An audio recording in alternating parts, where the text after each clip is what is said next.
اللہ تعالیٰ کو پتا ہے کہ کب کس کا دل پھیر دے اور کس کو ہدایت مل جائے. فاصبر ان العاقبۃ للمتقین، صبر کیجئے، انجام کار متقیوں کے حق میں اچھا ہے. وَإِلَىٰ عَادٍ أَخَاهُمْ هُودًا وَإِلَىٰ عَادٍ أَخَاهُمْ هُودًا، اور عاد کی طرف ان کے بھائی ہود علیہ السلام کو بھیجا. پیغمبر اپنی قوم کی بھلائی پیغمبر اپنی قوم کے بھائی کہلاتے ہیں. قَالَ يَا قَوْمِ اعْبُدُوا اللَّهَ، کہنے لگے اے میری قوم، کتنا محبت کا انداز ہے، اے میرے اپنے بھائیوں، اللہ کی عبادت کرو. ما لکم من الہ غیرہ، اس کے سوا تمہارا کوئی الہ نہیں. ان انتم الا مفترون، تم نے تو محض جھوٹ گھر رکھے. اے برادران قوم، اس کام پر میں تم سے کوئی اجر نہیں چاہتا، میرا اجر تو اللہ کے ذمے ہے جس نے مجھے پیدا کیا ہے، میرے رزق کا ذمہ اس کے اوپر ہے. کیا تم عقل سے ذرا کام نہیں لیتے؟ یعنی تمہیں نظر نہیں آتا کہ مجھے تم سے کوئی لالچ نہیں، مجھے کسی قسم کا مال نہیں چاہیے، میں بے غرض ہو کر پوری خیر خواہی کے ساتھ تمہارے پاس آیا ہوں. تم میری بات مان لو. افلا تعقلون، کیا پھر تم عقل سے کام نہیں لیتے، تم نہیں سمجھتے؟ وَيَا قَوْمِ اسْتَغْفِرُوا، اور میری قوم کے لوگوں، اپنے رب سے معافی چاہو، پھر اس کی طرف توبہ کرو، پلٹو، وہ تم پر آسمان کے دہانے کھول دے گا، بارشیں برسیں گی استغفار کی کثرت سے. وَيَزِدْكُمْ قُوَّةً إِلَىٰ قُوَّتِكُمْ، اور تمہاری موجودہ قوت پر مزید قوت اضافہ کرے گا. اور ولا تتولوا مجرمین، اور مجرموں کی طرح منہ نہ پھیرو. یہاں پھر استغفار کے فائدے بتائے گئے ہیں، تو اسکرین پہ ہم دیکھتے ہیں کہ کیا ڈیفرنس ہے استغفار اور توبہ میں. استغفار اور توبہ میں فرق. استغفار معافی طلب کرنا، ٹھیک ہے، اور استغفار معافی طلب کرنا، تو معافی طلب کرنا، اور توبہ کا مطلب ہے، توبہ کا معنی پلٹ آنا، گناہوں کو چھوڑ دینا. توبہ اور استغفار سے نعمتوں اور برکتوں کے دروازے کھل جاتے ہیں. تو خوب استغفارات کریں. آپ کے پاس تو 50 60 65 استغفارات ہیں، ٹھیک ہے، اور ویسے نہیں تو وہ آپ کی اس میں ویاک نستعین میں تو جتنے ہیں اتنے کم از کم پڑھ لیں، اس میں بھی بہت ہیں. پھر ایک حدیث مبارکہ ہے نبی صلی اللہ علیہ وسلم کے پاس، جب کوئی شخص آ کر عرض کرتا یا رسول اللہ، جب میں اپنے پروردگار سے دعا کروں تو کیا کہا کروں، یعنی کیا پڑھا کروں، کون سی دعا مانگوں، تو آپ سے نے فرمایا یوں پڑھو، اللہم اغفر لی وارحمنی واہدنی وارزقنی. اور آپ نے اپنی انگلیوں کو بند کر لیا سوائے انگوٹھے کے، اور پھر آپ سے سنے ان کو دوبارہ کھول کر اسے دوبارہ بتایا، اے اللہ مجھے بخش دے، مجھ پر رحم فرما، مجھے ہدایت دے اور مجھے رزق عطا کر. یہ دعا بھی ہے اور یہ مغفرت کی دعا بھی ہے. تو آپ سے نے فرمایا یہ، اور اس میں کافی چیزیں مانگ لی نا، اور یہ چیزیں دنیا اور آخرت دونوں کے لیے جامع ہیں. سب اس دعا کو پڑھ کے تو ایسے جیسے کہ سب کچھ مانگ لیا، ٹھیک ہے. تو یہ دعا جو ہے آپ سجدے میں بھی پڑھ سکتے ہیں، اور اس کا جو ہے ایک اور طرح سے بھی یہ دعا ہے، اللہم اغفر لی وارحمنی واہدنی وارزقنی. پھر اور اس میں یہ بھی ہے وعافنی وارزقنی. اللہم اغفر لی وارحمنی واہدنی وعافنی وارزقنی. جو شخص یہ دعا پڑھتا ہے، 2 سجدوں کے درمیان پڑھنے کی دعا بھی ہے، ٹھیک ہے، اور یہ استغفار بھی ہے. اور اس کے میں نے تینوں ورژن پڑھ کے بتا دیے. جو شخص یہ دعا پڑھتا ہے تو گویا وہ دنیا اور آخرت دونوں کی بھلائیاں مانگ لیتا ہے. یہ بڑی جامع ہے، اس میں آپ بہت کچھ مانگ لیتے ہیں، ٹھیک ہے، سب کچھ مانگ لیتے ہیں. آپ سسم کی حدیث نے بتایا، آپ سسم بتا رہے کہ یہ جامع آخرت، یہ چیزیں دنیا آخرت دونوں کے لیے جامع ہیں، سب کچھ مانگ لیا تم. تو میرے ساتھ پڑھیں، اللہم اغفر لی وارحمنی واہدنی وعافنی وارزقنی، ٹھیک ہے. چلیں آیت نمبر 53. قالوا یا ہود ما جئتنا، اے ہود تو ہمارے پاس کوئی صریح شہادت لے کر نہیں آیا، اور تیرے کہنے سے ہم اپنے معبودوں کو نہیں چھوڑ سکتے، اور تجھ پر ہم ایمان لانے والے نہیں. ہم تو یہ سمجھتے ہیں کہ تیرے اوپر ہمارے معبودوں میں سے کسی کی مار پڑ گئی ہے. ہود علیہ السلام نے کہا میں اللہ کی شہادت پیش کرتا ہوں اور تم گواہ رہو کہ یہ جو اللہ کے سوا دوسروں کو تم نے خدائی میں شریک ٹھہرا رکھا ہے، اس سے میں بیزار ہوں. تم سب کے سب مل کر میرے خلاف اپنی کرنی میں کسر نہ اٹھا رکھو اور مجھے ذرا مہلت نہ دو. میرا بھروسہ اللہ پر ہے جو میرا رب بھی ہے اور تمہارا رب بھی ہے. ما من دابۃ الا هو اخذ بناصیتها، کوئی جاندار ایسا نہیں جس کی چوٹی اس کے ہاتھ میں نہ ہو، جس کی پیشانی کے بال اس کے ہاتھ میں نہ ہو، سب اس سے قبضہ قدرت میں ہے، کنٹرول میں ہے. ان ربی علی صراط مستقیم، بے شک میرا رب سیدھے راستے پر ہے. تو اس سے ملتی جلتی دعا ہے نا، یہاں بناصیتها کا ہے نا، کہ کوئی جاندار ایسا نہیں جس کی چوٹی اس کے ہاتھ میں نہ ہو، یعنی جس کی پیشانی کے بال اس کے ہاتھ میں نہ ہو. تو ہم دعا دیکھ لیتے ہیں، ایک دعا ہے اس میں بھی یہی ہے کہ جس میں پیشانی کے بال اللہ کے ہاتھ میں ہونے کا ذکر ہے. اللہم انی عبدک وابن عبدک وابن أمتك ناصيتي بيدك ماض في حكمك عدل في قضاؤك أسألك بكل اسم هو لك سميت به نفسك أو أنزلته في كتابك أو علمته أحدا من خلقك أو استأثرت به في علم الغيب عندك أن تجعل القرآن ربيع قلبي ونور صدری وجلاء حزنی وذہاب ہمی وغمی. یعنی انسان اپنے آپ کو اللہ کے حوالے کر دے پوری طرح. اللہ میں تیرے قبضے میں ہوں، پوری طرح تیرے کنٹرول میں ہوں، اس نے میری ساری ضروریات بھی تو ہی پوری فرما اور میرا رنج و غم دور کر اور میرے قرآن کو میرے سینے کی باہر بنا دے. عبداللہ بن مسعود رضی اللہ عنہ روایت کرتے ہیں کہ رسول اللہ صلی اللہ علیہ وسلم نے فرمایا، یہ دکھائیں وہ حدیث پڑھ رہی ہوں میں، اسی کو فرمایا جب کسی کو کوئی غم یا تکلیف پہنچے تو یہ دعا پڑھے. آخری لائن دیکھے گرین میں، تو اللہ تعالیٰ اس کی تکلیف اور غم کو دور کر دے گا اور اس کی جگہ اسے خوشی عطا کرے گا.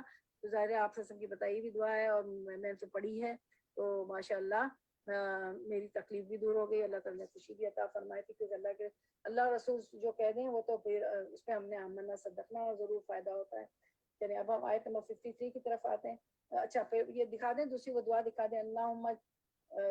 اللہ یہ دعا پڑھ لیتے. اللہم تجعل القرآن ربیع قلبی ونور صدری وجلاء حزنی وذہاب ہمی وغمی. اللہ قرآن کو ہمارے دل کی بہار، ہمارے سینے کا نور، ہمارے غم کو دور کرنے والا اور ہماری فکر کو لے جانے والا بنا دیجیے. آمین. سب لوگ کہیں آمین یا رب العالمین. اب آیت نمبر 53 کرتے ہیں. تو یہ اسی دعا کا حصہ ہے جو پوری ہم نے پڑھ لی. قالوا یا ہود ما جئتنا ببینۃ وما نحن بتارکی آلیتنا عن قولک وما نحن لک بمؤمنین. اے ہود تو ہمارے پاس کوئی صحیح شہادت لے کر نہیں آیا اور تیرے کہنے سے ہم اپنے معبودوں کو نہیں چھوڑ سکتے اور تجھ پر ہم ایمان لانے والے نہیں ہیں. ہم تو یہ دیکھتے ہیں کہ تیرے اوپر ہمارے معبودوں میں سے کسی کی مار پڑ گئی. ہود علیہ السلام نے کہا میں اللہ کی شہادت پیش کرتا ہوں اور تم گواہ رہو کہ یہ جو اللہ کے سوا دوسروں کو تم نے خدائی میں شریک ٹھہرا رکھا اس سے میں بیزار ہوں. تم سب کے سب مل کر میرے خلاف اپنی کرنی میں کسر نہ اٹھا رکھو اور مجھے ذرا مہلت نہ دو. میرا بھروسہ اللہ پر ہے جو میرا رب بھی ہے اور تمہارا رب بھی ہے. کوئی جاندار ایسا نہیں جس کی چوٹی اس کے ہاتھ میں نہ ہو، جس کی پیشانی کے بال اس کے ہاتھ میں نہ ہو. سب اس کے قبضہ قدرت میں ہیں، کنٹرول میں ہیں. بے شک میرا رب سیدھے راستے پر ہے. آیت 57. فَإِن تَوَلَّوْا فَقَدْ أَبْلَغْتُكُم مَّا أُرْسِلَتْ بِهِ إِلَيْكُمْ. اگر تم منہ پھیرتے ہو تو پھیر لو جو پیغام دے کر میں تمہارے پاس بھیجا گیا ہوں وہ میں تم کو پہنچا چکا ہوں. اب میرا رب تمہاری جگہ دوسری قوم کو اٹھائے گا. ان کو یہ وارننگ دی گئی اور تم اس کا کچھ نہ بگاڑ سکو گے. یقیناً میرا رب ہر چیز پر نگراں ہے. پھر جب ہمارا حکم آ گیا تو ہم نے اپنی رحمت سے سیدنا ہود علیہ السلام کو اور ان لوگوں کو جو اس کے ساتھ سے ایمان لائے تھے نجات دے دی اور اس سخت عذاب سے انہیں بچا لیا. یہ ہیں عاد، اپنے رب کی آیات سے انہوں نے انکار کیا، اس کے رسولوں کی بات نہ مانی اور ہر جبار دشمن حق کی پیروی کرتے رہے. آخرکار اس دنیا میں بھی ان پر پھٹکار پڑی اور قیامت کے روز سنو عاد نے اپنے رب سے کفر کیا. سنو دور پھینک دیے گئے عاد ہود علیہ السلام کی قوم کے لوگ. ان کے بگڑنے اور بھٹکنے کی وجہ کیا تھی؟ ایک طرف پیغمبر تھا اور ایک طرف جبار عنید. تو انہوں نے پیغمبر کی بات چھوڑ کر سرکش سرداروں کی بات مانی. کیونکہ انسان ظاہر پرست ہے، ظاہر میں جو طاقتور نظر آتا ہے اس کو طاقتور سمجھ لیتا ہے، اس کی بات مان لیتا ہے اور اس کے مقابلے میں اللہ کی بات کو جھوٹا سمجھتا ہے، معمولی سمجھتا ہے، حقیر سمجھتا ہے. وَاتَّبَعُوا أَمْرَ كُلِّ جَبَّارٍ عَنِيدٍ. ایک حدیث مبارکہ ہے، رسول اللہ صلی اللہ علیہ وسلم نے فرمایا قیامت کے دن جہنم سے ایک گردن نکلے گی جس کی دو آنکھیں ہوں گی جن سے وہ دیکھتی ہوگی، یعنی سب مجرموں کو دیکھے گی. دو کان ہوگے جن سے وہ سنتی ہوگی. ایک زبان ہوگی جس سے وہ بولتی ہوگی اور کہے گی کہ مجھے 3 قسم کے لوگوں پر مسلط کیا گیا ہے: سرکش جبار پر، دوسرے اللہ کے ساتھ دوسروں کو معبود بنانے والے پر اور تیسرے تصویر بنانے والے پر. تو تصویریں گھر میں کتنی ساری ہیں، وہاں فرشتے بھی نہیں آتے. ہم بار بار حدیث مبارکہ میں پڑھ چکے ہیں. تو تصویریں ہٹا لیجئے، کہیں ڈراز میں کہیں ڈال دیجئے اور تصویریں بنائیں بھی نہ. ہاں اب یہاں پر ایک پاز دیتے ہیں. ایک سوال اٹھتا ہے کہ اسکولوں میں کالج میں سائنس کے اسٹوڈنٹ ہوتے ہیں تو وہ تو عذر میں آتا ہے نا، وہ تو السٹریشن ہے، اس سے سمجھایا جاتا ہے اسٹوڈنٹس کو، بچوں کو، بڑوں کو، تو وہ تو ایک علم کے اس میں عذر میں آ جاتا ہے. اب جا کے ہم اس کو بنانے لگیں شوقیہ اور گھروں میں تصویریں ہوں اور لٹکی ہوئی ہوں، دراز پہ ڈرا پر ہوں، شادی کی پرانی اپنی جوانی کی ہم دلہا دلہن بنے ہوئے وغیرہ وغیرہ وغیرہ، تو جو ہے فرشتے نہیں آئیں گے. جب فرشتے نہیں آئیں گے تو ہماری عبادت کیسے اوپر جائے گی نا. تو آپ سب کو معلوم ہے نا، وہ صحیح بخاری میں ہم نے پڑھا تھا کہ آپ آپ کی زوجہ محترمہ فرماتی کہ چکر لگا رہے تھے. جب ہم پریشان ہوتے تو چکر لگانے لگتے نا، چلنے لگتے ادھر سے ادھر گھر میں، تو بہت بے چین تھے. تو زوجہ محترمہ نے پوچھا کہ کیا بات ہے، تو فرمانے لگے کہ کبھی ایسا نہ ہوا کہ جبریل علیہ السلام نے وعدہ کیا ہو نہ آئے ہوں. پھر فرماتی کہ ان کو خیال آیا تو انہوں نے جو ہے خیمے کے وہ اٹھایا اس کو، تو دیکھا کہ وہاں پہ ایک کتے کا بچہ تھا. تو وہ چلا گیا. پھر جبریل علیہ السلام سے ملاقات ہوئی تو اس کو نکال دیا، ہٹا دیا وہ کتے کے بچے. تو جبریل علیہ السلام نے فرمایا جس گھر میں کتے ہوتے ہیں اور تصویریں ہوتی ہیں ہم نہیں آتے. تو یہ وجہ بنی تھی. اب پھر سوال ہوتا ہے کہ اچھا پھر شکاری کتے، وہ تو اللہ تعالیٰ نے، ہم نے پڑھا تھا پچھلی صورتوں میں جو ہمارے چل رہے تھے درس، کہ اللہ اس کو تو ہم سدھاتے ہیں، ٹیم کرتے ہیں، وہ ہمارے لیے شکار پکڑ کے لاتے ہیں، تو وہ جائز ہے. اس کے علاوہ جو ہمارے گھروں کی چوکیداری کرتے ہیں تو وہ باؤنڈری وال میں ہوں، ٹھیک ہے نا. بیک ٹو پویلین ہمارے گھروں میں جو انڈیا پاکستان بنگلہ دیش میں ہمارے ہاؤسز میں ہم کیا کرتے تھے کہ ڈاگس جو ہوتے باؤنڈری میں رکھتے تھے اور گھر میں ان کو گھر کی چار دیواری میں آنے نہیں دیتے تھے. تو یہ ہے کیونکہ وہ حفاظت کے لیے، تو وہ عذر میں آ جاتے ہیں. اچھا پھر مطلب یہ ہے کہ یعنی ہاتھ سے جانور کی شکل بنانا، اسکیچ وغیرہ کرنا، یعنی درختوں کی، پہاڑوں کی، پتھروں کی، پھولوں کی، تو بے شک آپ جتنی چاہیں بنا لیں، لیکن کسی جاندار کی ہاتھ سے پرفیکٹ تصویر دعا نہیں کریں گے. اگر ضرورت پڑے کچھ بتانے کے لیے تو صرف ایک اشارے کے طور پر کچھ کرنے، لیکن ایگزیکٹ تصویر نہ بنائے اور نہ ہی مجسمہ بنائے. ٹھیک ہے، تو وہ تو پھر ایجوکیشن کے اس میں تو اور رجسٹریشن جو پڑھائی لکھائی میں وہ تو عذر میں آتا ہے، وہ تو کہیں وہ سکھانے کے لیے ہوتا ہے. نمبر 61 وَإِلَىٰ ثَمُودُ أَخَاهُمْ صَالِحًا، اور سمود کی طرف ہم نے ان کے بھائی صالح علیہ السلام کو بھیجا. اس نے کہا اے میری قوم کے لوگوں، اللہ کی بندگی کرو، اس کے سوا تمہارا کوئی خدا نہیں ہے، وہی ہے جس نے تم کو زمین سے پیدا کیا ہے اور یہاں تم کو بسایا ہے، لہٰذا تم اس سے معافی چاہو اور اس کی طرف پلٹ آؤ. یقیناً میرا رب قریب ہے اور وہ دعاؤں کا جواب دینے والا ہے. اللہ تعالیٰ قریب ہیں، دعاؤں کا جواب دیتے ہیں. لیکن یہ لوگ دنیاوی جبار انیک کے قریب تھے، اللہ کا قرب انہیں نہ مل سکا. تو انسان کو کبھی اللہ کی رحمت سے مایوس نہیں ہونا چاہیے. لا تقنطوا من رحمت اللہ، اللہ کی رحمت اللہ کے ناموں سے آتی ہے. اللہ کی رحمت کو پانے کے طریقے جو ہے، بندہ پچھلی رات میں اللہ کے قریب ہوتا ہے. نبی صلی اللہ علیہ وسلم نے فرمایا بندہ تمام اوقات میں سے زیادہ پچھلی رات میں رب کے قریب ہوتا ہے. پس اگر ہو سکے تم سے تو اس گھڑی میں اپنے رب کو یاد کرنے والے بن جاؤ، تو ضرور بن جاؤ. نمبر 62 قالوا یا صالح، انہوں نے کہا اے صالح، اس سے پہلے تو ہمارے درمیان ایسا شخص تھا جس سے بڑی توقعات وابستہ تھی. کیا تو ہمیں ان معبودوں کی پرستش سے روکنا چاہتا ہے جن کی پرستش ہمارے باپ دادا کرتے تھے؟ تو جس طریقے کی طرف ہمیں بلا رہا ہے اس کے بارے میں ہم کو سخت شبہ ہے جس نے ہمیں پلکن میں ڈال رکھا. ہم نے بھی یہ سنا تھا نا کسی کو کہو کہ بدعت نہ کرو، یہ نہ کرو، وہ نہ کرو، تو کہتے تھے تو ہمارے باپ دادا کرتے آئے، تم کون سی وہابی ہو گئی، تم کہاں چلی ہو 4 درس میں جا کے ہمیں بتانے لگی. سیدنا صالح علیہ السلام نے کہا اے برادران قوم، یعنی سمود کے لوگ، تم نے کچھ اس بات پر بھی غور کیا کہ اگر میں اپنے رب کی طرف سے ایک صاف شہادت رکھتا تھا اور پھر اس نے اپنی رحمت سے مجھ کو بھی نواز دیا تو اس کے بعد مجھے اللہ کی پکڑ سے کون بچائے گا؟ اگر میں اس کی نافرمانی کروں تم میرے کس کام آ سکتے ہو سوائے اس کے کہ مجھے اور زیادہ خسارے میں ڈال دو. اے میری قوم کے لوگوں، دیکھو یہ اللہ کی اونٹنی تمہارے لیے ایک نشانی، ناقۃ اللہ. اے اسے اللہ کی زمین میں چرنے کے لیے آزاد چھوڑ دو، اس سے ذرا تعارض نہ کرنا اور نہ کچھ زیادہ دیر نہ گزرے گی کہ تم پر اللہ کا عذاب آ جائے گا. مگر انہوں نے اونٹنی کو مار ڈالا. اس پر صالح علیہ السلام نے ان کو خبردار کر دیا کہ اب بس اب 3 دن اپنے گھروں میں رہ بس لو، یہ ایسی میعاد ہے جو جھوٹی نہ ثابت ہوگی. آخر کار جب ہمارے فیصلے کا وقت آ گیا تو ہم نے اپنی رحمت سے صالح علیہ السلام کو اور ان لوگوں کو جو اس کے ساتھ ایمان لائے تھے بچا لیا اور اس دن کی رسوائی سے ان کو محفوظ رکھا. بے شک تیرا رب ہی دراصل طاقتور اور بالادست ہے. اصل میں انہوں نے خود مانگی تھی کہ ایک نشانی ہو، تو اللہ تعالیٰ نے اونٹنی بھیج دی. اب وہ اونٹنی کے لیے فرمایا تھا کہ ایک دن وہ پانی پیے گی، ایک دن تم پیو گے. آخر انہوں نے ان کی اونچے کاٹ دی اور اسے مار ڈالا. رہے وہ لوگ جنہوں نے ظلم کیا تو ایک سخت دھماکے نے ان کو دھر لیا. وہ اپنی بستیوں میں اس طرح بے حس اور حرکت پڑے کہ پڑے رہ گئے، گویا کہ وہ وہاں کبھی بسے ہی نہ تھے. سنو، سمود نے اپنے رب سے کفر کیا. سنو، دور پھینک دیا گیا سمود.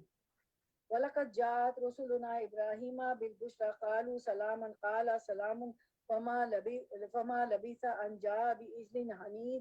اور دیکھو ابراہیم کے پاس ہمارے فرشتے خوشخبری لیے ہوئے پہنچے، بیٹے کی خوشخبری. سیدنا ابراہیم علیہ السلام 100 سال کے تھے اور حضرت سارہ شاید 90 سال کی تھی. کہا تم پر سلام ہو. کس نے کہا؟ فرشتوں نے. سیدنا ابراہیم علیہ السلام نے جواب دیا تم پر بھی سلام ہو. پھر کچھ دیر نہ گزری تھی کہ سیدنا ابراہیم علیہ السلام ایک بھنا ہوا بچڑا ان کی ضیافت کے لیے لے آئے. کتنے مہمان نوازتے نا. مگر جب دیکھا کہ ان کے ہاتھ کھانے پر نہیں پڑتے تو فرشتوں کے، تو وہ ان سے مشتبہ ہو گیا اور دل میں اس سے خوف محسوس کرنے لگا. انہوں نے کہا ڈرو نہیں، ہم تو لوط علیہ السلام کی قوم کی طرف بھیجے گئے ہیں، یعنی ہم فرشتے ہیں. سیدنا ابراہیم علیہ السلام کی بیوی بھی کھڑی ہوئی تھی، وہ یہ سن کر ہنس دی اور پھر ہم نے اس کو اسحاق کی اور اسحاق کے بعد یعقوب علیہ السلام کی خوشخبری دی.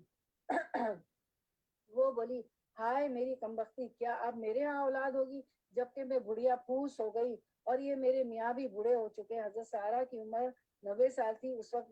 تو 90 سال کی خاتون بچے کو جنم دے، انسان کو یقین نہیں آتا، لیکن اللہ سبحانہ تعالیٰ نے جس سے جو کام چاہے لے لیا تو یہ لے لیتا ہے. یہ تو بڑی عجیب بات ہے. وہ کہنے لگی یہ تو بڑی عجیب بات ہے. تو پھر انہوں نے کہا قالوا اتعجبین من امر اللہ رحمت اللہ وبرکاتہ علیکم آل البیت انہ حمید مجید. فرشتوں نے کہا اللہ کے حکم پر تعجب کرتی ہو. اتعجبینا، ابراہیم کے گھر والوں، تم لوگوں پر تو اللہ کی رحمتیں ہیں اور برکتیں ہیں اور یقیناً اللہ نہایت قابل تعریف اور بڑی شان والا ہے. اللہم انا، دعا مانگ لے، اللہم انا اسألک من فضلک ورحمتک لا یملکها الا انت. اللہ ہم آپ سے آپ کا فضل اور رحمت طلب کرتے ہیں، اس کو دینے پر کوئی قادر. یہ برکت ہے. آج تک ہم ابراہیم علیہ السلام کی پڑھتے ہیں. درود شریف میں کیا پڑھتے ہیں؟ میرے ساتھ سب پڑھیں. اللہم صلی علی محمد وعلی آل محمد کما صلیت علی ابراہیم وعلی آل ابراہیم انک حمید مجید. اللہم بارک علی محمد وعلی آل محمد کما بارکت علی ابراہیم وعلی آل ابراہیم انک حمید مجید. تو آج تک دیکھیں ابراہیم علیہ السلام کیونکہ اللہ کے دوست تھے، وہ تمام انبیاء کے باپ ہیں. ان کے بعد جتنے بھی انبیاء دنیا میں آئے، رسول آئے، وہ سب ان کی اولاد میں سے تھے. تو ان کا مقام باقی کے مقابلے میں بلند ہے. اور اس کے بعد محمد صلی اللہ علیہ وسلم جو خاتم النبیین ہیں، ان کا مقام پھر باقی تمام پیغمبروں سے بڑا ہے. تو آپ دیکھیں کہ درود ابراہیمی میں اسی درود ابراہیمی کہا جاتا ہے اور ہم اس میں ابراہیم علیہ السلام کو بھی درود بھیجتے ہیں. فلما ذهب عن ابراہیم رو وجاءت البشرى یجادلنا فی قوم لوط ان ابراہیم لحلیم اواہ منیب. جب ابراہیم کی گھبراہٹ دور ہوئی، یعنی جب گھبرانے لگے، تو فرشتوں نے بیٹے کی خوشخبری دے دی، بتا دیا کہ ہم فرشتے ہیں اور اولاد کی بشارت سے اس کا دل خوش ہو گیا. تو اس نے قوم لوط کے معاملے میں ہم سے جھگڑا شروع کر دیا. یہ 2-4 لفظ ہیں، لیکن ایک مومن بننے کی زندگی کا عملی نمونہ ہے کہ وہ ذاتی خوشیوں سے خوش ہوتا ہے کہ اسے بیٹے کی خوشخبری ملی، خوش ہوئے، لیکن اس سے زیادہ انہیں فکر قوم لوط کی تھی. فوراً قوم لوط کے بارے میں پریشان ہوئے، کیونکہ فرشتہ نے بتایا تھا نا کہ ہم قوم لوط کی طرف بھیجیں گے، ان پر عذاب آنے والا لگا ہے تو وہ تباہ ہو جائیں گے. ان کے بارے میں اپنے رب سے جھگڑنے لگے. یجادلونا فی قوم لوط، کہ اللہ تعالیٰ ان سے عذاب، اب اللہ تعالیٰ سے قوم لوط کے بارے میں یجادلونا جھگڑا کرتے کہ ان سے عذاب ٹال دے.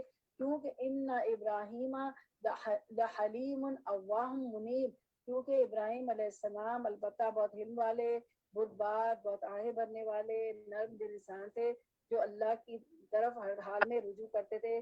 تو اسکرین پر ہم دیکھتے ہیں ابراہیم علیہ السلام کی خیر خواہی، کبھی بھی منکرین حق کے لیے بدعا نہیں کی تھی. حلیم، جو غصہ نہیں کرتا اور دوسروں کے قصور پر اس کو پکڑتا نہیں. اواہ، ہر وقت اللہ کے سامنے گڑگڑانے والا. منیب، ہر کام میں اللہ کی طرف رجوع کرنے والا. تو ہمیں بھی بن جانا چاہیے ایسے ابراہیم علیہ السلام کے جیسا کہ حلیم اواہ منیب انشاءاللہ. اچھا، اس کے بعد ہم دیکھتے ہیں امام احمد ابن حنبل رحمۃ اللہ جب بہت محنت کرتے تھے، راتوں کو بھی بہت کم سوتے تھے. ان کے بیٹے نے جب ان سے کہا تو کہنے لگے سونے کی جگہ تو جنت ہے، جنت میں جا کر سوئیں گے، وہاں آرام کریں گے، اور قبر میں تو سونا ہی سونا ہے. یہ تو دنیا تو کام کی جگہ ہے. اگر ہماری ساری دلچسپی صرف عیش و عشرت میں رہ جائے تو پھر آخرت کے لیے ہم تیاری نہیں کر سکیں. دیکھیں امام احمد ابن حنبل کیا فرماتے اپنے بیٹے سے. کہ یہ تو کام کی جگہ ہے دنیا میں، تو وہاں جا کے سوئیں گے جنت میں انشاءاللہ۔ آخر کار ہمارے فرشتوں نے اس سے کہا، اے ابراہیم اس سے باز آ جاؤ، تمہارے رب کا حکم ہو چکا ہے، اب ان لوگوں پر وہ عذاب آ کر رہے گا جو کسی کے پھیرے نہیں پھر سکتا۔ یعنی قوم لوط پر عذاب۔ قوم لوط دنیا میں ایک ایسے جرم میں مبتلا تھی جو اس سے پہلے کبھی کسی نے نہیں کیا تھا، اور وہ کیا تھا؟ ہم جنس پرستی، ہومو سیکشولیٹی، یا مرد کا مرد سے جنسی جسمانی تعلق۔ یہ عمل انتہائی مکروہ عمل ہے، ہمارے دین میں حرام ہے، کبیرہ گناہ ہے، لیکن افسوس کہ یہاں تو جائز ہے۔ استغفر اللہ۔ رسول اللہ صلی اللہ علیہ وسلم نے فرمایا، مجھے اپنی امت میں سب سے زیادہ جس چیز کا سب سے زیادہ اندیشہ ہے وہ قوم لوط کا عمل ہے۔ استغفر، دیکھیں آپ صلی اللہ علیہ وسلم کو بھی ڈرتا، یعنی مردوں کے بارے میں جس چیز سے ڈرتا ہوں وہ عمل قوم لوط ہے۔ اس طرح نبی صلی اللہ علیہ وسلم نے عورت کو بھی عورت کے ساتھ بغیر بیچ میں کپڑے کے لیٹنے سے منع کیا، ایک بستر پر سونے سے منع کیا ہے۔ تو یہ تمام اعمال، یعنی عورت کا عورت سے جسمانی تعلق اس درجے کا تو نہیں ہوتا جو مرد کا ہوتا ہے، لیکن وہ بھی ممنوع ہے، حرام ہے۔ نبی صلی اللہ علیہ وسلم نے بار بار اس فعل کو ملعون کہا ہے۔ آپ صلی اللہ علیہ وسلم نے فرمایا، جسے قوم لوط کا عمل اغلام بازی کرتے ہوئے پاؤ تو کرنے والے اور جس کے ساتھ کیا گیا ہے دونوں کو قتل کر دو۔ آپ نے فرمایا، اللہ نے اس پر لعنت کی ہے جو قوم لوط والا عمل کرے، اللہ نے اس پر لعنت کی ہے جو قوم لوط والا عمل کرے، اللہ نے اس پر لعنت کی ہے جو قوم لوط والا عمل کرے۔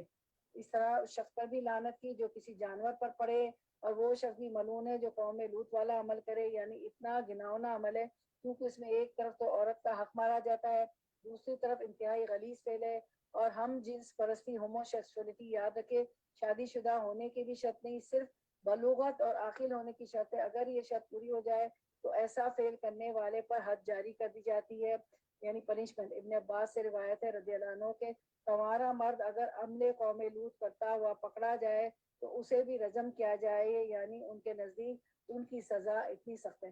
رسول اللہ صلی اللہ علیہ وسلم نے فرمایا، جس شخص کو تم قوم لوط کا عمل کرتے ہوئے دیکھو تو فاعل اور مفعول دونوں کو قتل کر ڈالو۔ رسول اللہ صلی اللہ علیہ وسلم نے فرمایا، کیونکہ پھر یہ مرض وائرل ہے، ایک سے مقصد پورا نہ ہوگا تو وہ مرد کسی اور کو اپنا شکار بنا لے گا۔ رسول اللہ صلی اللہ علیہ وسلم نے فرمایا، قوم لوط کا عمل کرنے والے کے متعلق اوپر والے اور نیچے والے دونوں کو سنسار کر دو، اور ان دونوں کو اکٹھا سنسار کرو۔ ٹھیک ہے، یہ سزائیں دیکھیں، اتنی ساری حدیثیں ہم نے پڑھی، یعنی دونوں ہی مجھے آپ لوگوں نے اسکرین شاٹ لیا ہوگا، اور جب بھی کوئی سوال آئے تو دلیل سے بات کریں۔ ماشاءاللہ آپ کے پاس اب اسکرین شاٹس ہوتے ہیں، تو کتابیں نہیں تو کیا بیٹھ کے کتابوں سے نہیں پڑھی تو زوم پہ یہ فائدہ ہے، تو ضرور دلائل دیا کریں، ٹھیک ہے۔ اچھا، اس کے بعد ہم دیکھتے ہیں کہ یعنی دونوں ہی مجرم میں غلط کام کرنے والا، کروانے والا، تو اس لیے اس قوم پر جو عذاب آیا وہ باقی قوموں کے مقابلے میں بھی سخت ہے۔ قوم لوط علیہ السلام کی قوم پر، اور اس قوم میں سے سیدنا لوط علیہ السلام خود اور ان کی 2 بیٹیاں بچی تھیں، اور باقی ان کی بیوی اور قوم پوری کی پوری تباہ کر دی گئی، اور ان پر آسمان سے پتھر بھی برسائے گئے۔ اس بستی کو اوپر لے جا کر آسمان سے پٹخا کر نیچے مارا گیا، اوپر لے جایا گیا، آسمان سے پٹکایا گیا، نیچے مارا گیا، یہ زمین میں دھس گئے، ان کے اوپر پانی آ گیا، ان کے اوپر آگ آئی، یعنی ہر طرح کے عذاب جو دوسری قوموں کو ایک ایک عذاب آیا، سارے عذاب ان پر اکٹھے کر دی گئے، آل ٹوگیدر، کیونکہ اللہ تعالیٰ اس عمل سے اتنا غضبناک ہوتا ہے۔ اور جب ہمارے فرشتے لوط کے پاس پہنچے، سیدنا ابراہیم علیہ السلام سے فارغ ہو کر سیدنا لوط علیہ السلام کی طرف گئے تو وہ ان کی آمد سے بہت گھبرائے اور دل تنگ ہوئے۔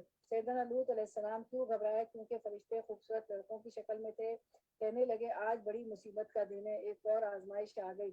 ان مہمانوں کا آنا تھا، اس کی قوم کے لوگ بے اختیار اسی طرف اس کی قوم کے لوگ بے اختیار اس کے گھر کی طرف دوڑ پڑے، کوئی شرم نہیں، حیا نہیں، کچھ نہیں، پہلے سے وہ ایسی ہی بدکاریوں کے خوگر تھے۔ سیدنا لوط علیہ السلام نے ان سے کہا، بھائیو یہ میری بیٹیاں موجود ہیں، یہ تمہارے لیے پاکیزہ ترے خدا، کچھ خدا کا خوف کرو، اللہ سے ڈرو، اور میرے مہمانوں کے معاملے میں مجھے ذلیل نہ کرو، کیا تم میں کوئی بھلا آدمی نہیں؟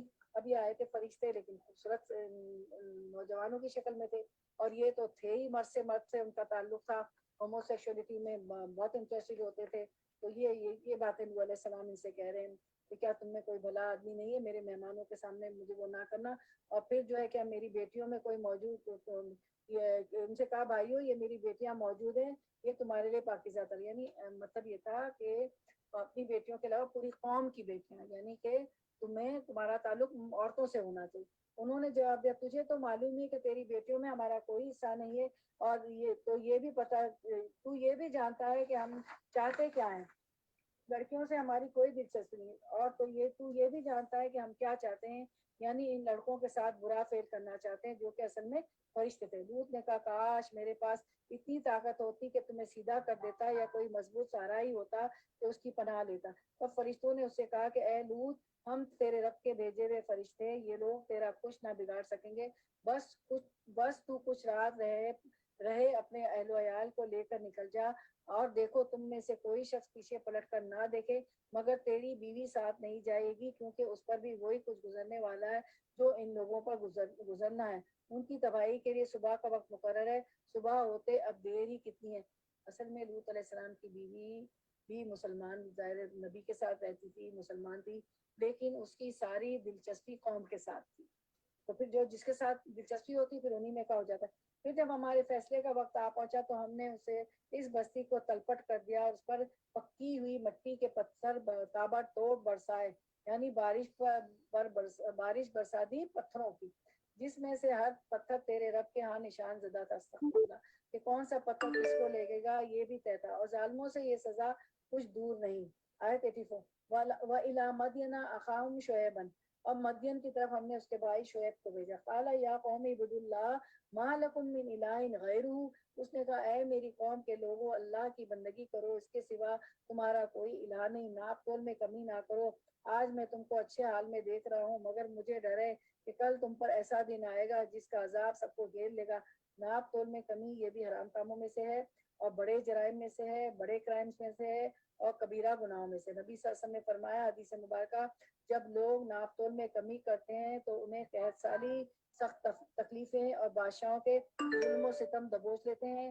اور یہ ہمارے ساتھ ہو رہا ہے، جو بیمانیاں ہو رہی ہیں تو کیا ہو رہا ہے، قحط آ جاتا ہے، ڈرافٹس فیمائن آ جاتے ہیں، اور ظالم بادشاہ ہم پر مسلط ہوئے ہیں.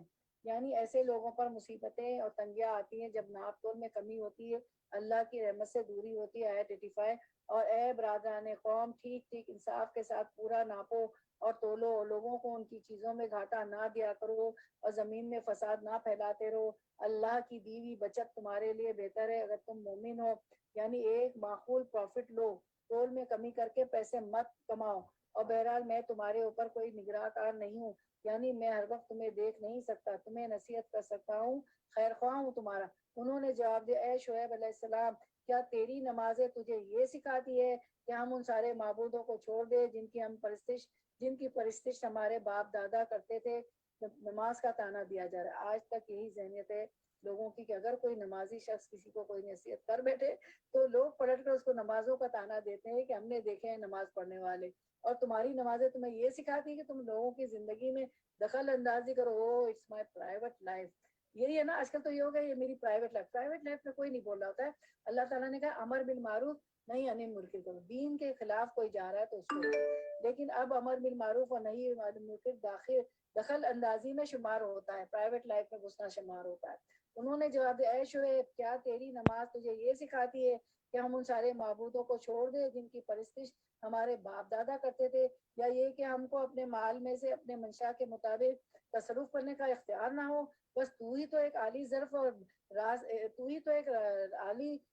اور رازباز آدمی رہ گیا ہے. یعنی تانا تشنا طرح طرح کی تکلیفیں وہ ان کو دینے لگی، کیونکہ وہ تو ایک تقلیدی ایمان کے قائل تھے، تقلیدی روایت کے قائل تھے نا. تو ویل لکل ہمزۃ لمزہ، کبھی تانے نہیں دینا چاہیے. اللہ تعالیٰ کہتا ہے کہ تباہی ہے جو تانا کر دیتے ہیں نا. ویل لکل ہمزۃ لمزہ، آج یہ موقع ہے اس کو بھی جا کے پڑھیے گا، ویل لکل ہمزۃ لمزہ ترجمے کے ساتھ. آیت نمبر 18. قال یا قومی ارأیتم ان کنت علی بینۃ من ربی ورزقنی منہ رزقا حسنا. شعیب نے کہا بھائیو تم خود ہی سوچو، اگر میں اپنے رب کی طرف سے ایک کھلی شہادت پتا اور پھر اس نے اپنے ہاں مجھ کو اچھا رزق بھی عطا کیا، تو اس کے بعد میں تمہاری گمراہیوں اور حرام خوریوں میں تمہارا شریک حال کیسے ہو سکتا ہوں، یعنی تمہارے ساتھ کیسے مل سکتا ہوں. اور میں ہرگز نہیں چاہتا کہ جن باتوں سے میں تم کو روکتا ہوں ان کا خود ارتکاب کروں. میں تو اصلاح کرنا چاہتا ہوں جہاں تک بھی میرا بس چلے. اور یہ جو کچھ میں کرنا چاہتا اس کا انحصار اللہ کی توفیق پر ہے، اسی پر میں نے بھروسہ کیا اور ہر معاملے میں اسی کی طرف رجوع کرتا ہوں۔ وما توفیقی الا باللہ علیہ توکلت و الیہ انیب۔ جب کوئی آپ کی تعریف بھی کرے، کوئی اچھا کام کر جائے، واٹس ایپ پہ آپ کو میسیجز آئیں، ویسے کوئی اس کے سامنے کوئی آپ کو کہے تو جو ہے کیونکہ فخر تکبر نہ آ جائے تعریف پر، تو کہے وما توفیقی، میرے ساتھ پڑھے وما توفیقی الا باللہ علیہ توکلت و الیہ انیب۔ یعنی جب انہوں نے ان پر الزام تراشی کی تو انہوں نے اپنی پوزیشن کو کلیئر کیا کہ میرے آنے کا مقصد کیا ہے۔ اور 89 اور اے برادران قوم، میرے خلاف تمہاری ہٹ درمی کہیں یہ نوبت نہ پہنچا دے کہ آخرکار تم پر بھی وہی عذاب آ کر رہے جو نوح، یہود یا صالح علیہ السلام کی قوم پر آیا تھا، اور لوط علیہ السلام کی قوم تو تم سے کچھ زیادہ دور بھی نہیں ہے۔ وَاسْتَغْفِرُوا رَبَّكُمْ ثُمَّ تُوبُوا إِلَيْهِ إِنَّ رَبِّي رَحِيمٌ وَدُودٌ۔ دیکھو اپنے رب سے معافی مانگو اور اس کی طرف پلٹ آؤ، بے شک میرا رب رحیم ہے اور مخلوق سے محبت رکھتا ہے۔ تو اللہ تعالیٰ ودود بھی ہے، مخلوق سے بہت محبت کرتا ہے۔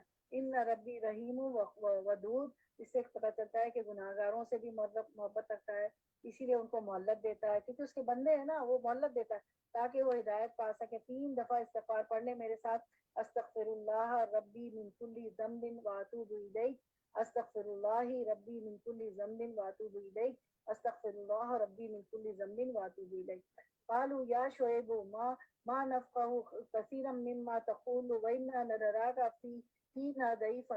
انہوں نے جواب دیا اے شعیب، تیری بہت سی باتیں تو ہماری سمجھ میں نہیں آتی، جب کام نہیں کرنا ہوتا تو یہ کہتے ہیں ہمیں سمجھ نہیں آیا، یا کہتے ہیں آج کل تو یہ جملہ بڑا کامن ہے، میں نے سنا ہی نہیں، مذاق میں کہہ رہے تھے نہیں ہم نے سنا نہیں۔ انہوں نے جواب دیا اے شعیب، تیری بہت سی باتیں تو ہماری سمجھ میں نہیں آتی، اور ہم دیکھتے ہیں کہ تو ہمارے درمیان ایک بے زور آدمی ہے، تیری برادری نہ ہوتی تو ہم کب کا تجھے سنسار کر چکے ہوتے، تیرا بل بوتا تو اتنا نہیں کہ ہم پر بھاری ہو۔ شعیب نے کہا بھائیو، کیا میری برادری تم پر اللہ سے زیادہ بھاری ہے؟ یعنی برادری سے ڈرتے ہو، اللہ سے نہیں۔ آج ہم دیکھتے ہیں کہ ہم لوگوں کا کیا حال ہے، خاندان، برادری، اور جو ہے پیئر پریشر، لوگ، معاشرہ، وقت، فیشن، چلن، تو ہمارا بھی حال ہے۔ تم نے برادری کا تو خوف کیا، اللہ کو بالکل پس پش ڈال دیا۔ جان رکھو کہ جو کچھ تم کر رہے ہو وہ اللہ کی گرفت سے باہر نہیں۔ اے میری قوم کے لوگوں، تم اپنے طریقے پر کام کیے جاؤ اور میں اپنے طریقے پر کرتا رہوں گا، جلدی تمہیں معلوم ہو جائے گا کہ کس پر ذلت کا عذاب آتا ہے اور کون جھوٹا ہے۔ تم بھی انتظار کرو، میں بھی تمہارے ساتھ چشم برا ہوں۔ آخرکار جب ہمارے فیصلے کا وقت آ گیا تو ہم نے اپنی رحمت سے شعیب اور اس کے ساتھی مومنوں کو بچا لیا، اور جن لوگوں نے ظلم کیا تھا ان کو ایک سخت دھماکے نے ایسا پکڑا کہ وہ اپنی بستیوں میں بے حس و حرکت پڑے کے پڑے رہ گئے۔ استغفر اللہ، گویا وہ کبھی وہاں رہے بسے ہی نہ تھے۔ دیکھیں ایسا ہوتا ہے اللہ کا عذاب، اللہ ہمیں بچا لے۔ سنو، مدین والے بھی دور پھینک دی گئے جس طرح سمود پھینکے گئے تھے، اور موسیٰ کو ہم نے اپنی نشانی اور کھلی کھلی سند معموریت کے ساتھ فرعون اور اس کے آیان سلطنت کی طرف بھیجا، مگر انہوں نے فرعون کی حکم کی پیروی کی، حالانکہ فرعون کا حکم راستی پر نہ تھا۔ قیامت کے روز وہ اپنی قوم کے آگے آگے ہوگا اور اپنی پیشوائی میں انہیں دوزخ کی طرف لے جائے گا۔ کسی کے پیچھے چلے وہ تو دیکھیں، وہ کیونکہ فرعون کے پیچھے چلے تو فرعون وہاں بھی آگے آگے ہوگا، اس کی قوم اس کے پیچھے پیچھے ہوگی اور دوزخ میں جائے۔ کیسی عجیب بات ہے کہ فرعون مجرموں کا پیشوا ہوگا اور سیدہ آسیہ جنت کی عورتوں کی سردار ہوں گی، ان کی زوجہ مریم۔ کیسی بدتر جائے ورود ہے جس پر کوئی پہنچے، اور ان لوگوں پر دنیا میں بھی لعنت پڑی اور قیامت کے روز بھی پڑے گی۔ کیسا برا فیصلہ ہے جو یہ کسی کو ملے۔ یہ چند بستیوں کی سرگزشت ہے جو ہم تمہیں سنا رہے ہیں، ان میں سے بعض اب بھی کھڑی ہیں، یعنی ان کے آثار قدیمہ موجود ہیں، اور بعض کی فصل کٹ چکی۔ ہم نے ان پر ظلم نہیں کیا، انہوں نے آپ ہی اپنے اوپر ستم ڈھایا۔ جب اللہ کا حکم آ گیا تو ان کے وہ معبود جنہیں وہ اللہ کو چھوڑ کر پکارا کرتے تھے ان کے کچھ کام نہ آ سکے، انہوں نے ہلاکت و بربادی کے سوا انہیں کچھ فائدہ نہ دیا۔ اور تیرا رب جب کسی ظالم بستی کو پکڑتا ہے تو پھر اس کی پکڑ ایسی ہی ہوا کرتی ہے، فی الواقع اس کی پکڑ بڑی سخت اور دردناک ہوتی۔ حقیقت یہ ہے کہ اس میں ایک نشانی ہے اس شخص کے لیے جو عذاب آخرت کا خوف کرے۔ وہ ایک دن ہوگا جس میں سب لوگ جمع ہوں گے، قیامت کا دن جس میں سب لوگ جمع ہوں گے، اور پھر جو کچھ بھی اس روز ہوگا سب کی آنکھوں کے سامنے ہوگا۔ ہم اس کے لانے میں کچھ بہت زیادہ تاخیر نہیں کر رہے ہیں، یعنی قیامت کا دن قریب ہے۔ قیامت جب آئے گی قریب تو ہے، لیکن کیا ہے، جس کی موت آ گئی اس کی تو قیامت آ گئی۔ بس ایک گنی چنی مدت اس کے لیے مقرر ہے. جب وہ آئے گا تو کسی کو بات کرنے کی مجال نہ ہوگی الا یہ کہ اللہ کی اجازت سے کچھ عرض کرے. پھر کچھ لوگ اس روز بدبخت ہوں گے اور کچھ نیک بخت. جو بدبخت ہوں گے وہ دوزخ میں جائیں گے جہاں گرمی اور پیاس کی شدت سے وہ ہانپیں گے اور پھنکارے ماریں گے اور اسی حالت میں وہ ہمیشہ رہیں گے جب تک کہ زمین اور آسمان قائم ہے. اللہ یہ کہ تیرا رب کچھ اور ہے. بے شک تیرا رب پورا اختیار رکھتا ہے کہ جو چاہے کرے. رہے وہ لوگ جو نیک بخت نکلیں گے وہ جنت میں جائیں گے اور وہاں ہمیشہ رہیں گے جب تک زمین اور آسمان قائم ہے. اللہ یہ کہ تیرا رب کچھ اور چاہے. ایسی بخشش ان لوگوں کو ملے گی جس کا سلسلہ کبھی منقطع نہ ہوگا. آمین یا رب العالمین. اللہ ہمیں بھی ان میں سے بنا دیجیے. اگرچہ دوسری آیت میں ہمیشہ خالدین کیا کا ذکر آتا ہے, یہاں پر جب تک تیرا رب چاہے تو اس سے مراد یہ بھی ہے کہ کچھ لوگ جہنم سے کچھ عرصے کے بعد نکال لیے جائیں گے. رسول اللہ صلی اللہ علیہ وسلم نے ایک حدیث ہے اس کے بارے میں فرمایا, جہنم میں ایک قوم ہوگی جو جہنم میں اس وقت رہے گی جب تک اللہ چاہے گا اس کو رکھے گا, پھر اللہ کو ان پر رحم آئے گا, وہ انہیں جہنم سے نکال لے گا تو یہ لوگ جنت کے قریبی حصے میں ہوں گے. پھر وہ الحیوان نامی ایک قوم میں رکھ کر کے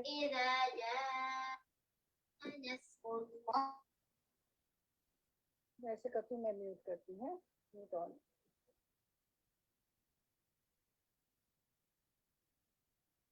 اچھا میری آواز آ رہی ہے؟ جی آ رہی ہے. ہاں میں نے سب کو میوٹ کر لیا تو میں بھی میوٹ ہو گئی تھی. اچھا تو یہ لوگ جنت کے قریبی حصے میں ہوں گے. پھر وہ الحیوان نامی ایک نہر میں غسل کریں گے. اہل جنت انہیں الجہنمیون کہیں گے. اگر ان میں سے کوئی ایک شخص دنیا کے لوگوں کو دعوت کرنا چاہے تو ان کے لیے بستروں کا بھی انتظام کر لے گا, کھانے پینے کا بھی, ان کے لیے رضائیاں بھی مہیا کر دی جائیں گی. ایک اور روایت میں آتا ہے کہ ان سب کی شادی کرنا چاہے تو یہ بھی کر لے گا, اسے کوئی چیز کی کمی نہ ہوگی. یعنی یہ ان لوگوں کا انعام ہے جو ایک لامتناہی مدت تک یعنی ایک لمبے عرصے تک جہنم میں رہنے کے بعد جنت میں جائیں گے اور ان کو جو کچھ ملے گا ان کے پاس اتنا ہوگا کہ پوری زمین کے لوگوں کو اگر کھلانا پلانا سلانا چاہیں, شادی کرنا چاہے تو سب کچھ ان کے پاس موجود ہوگا.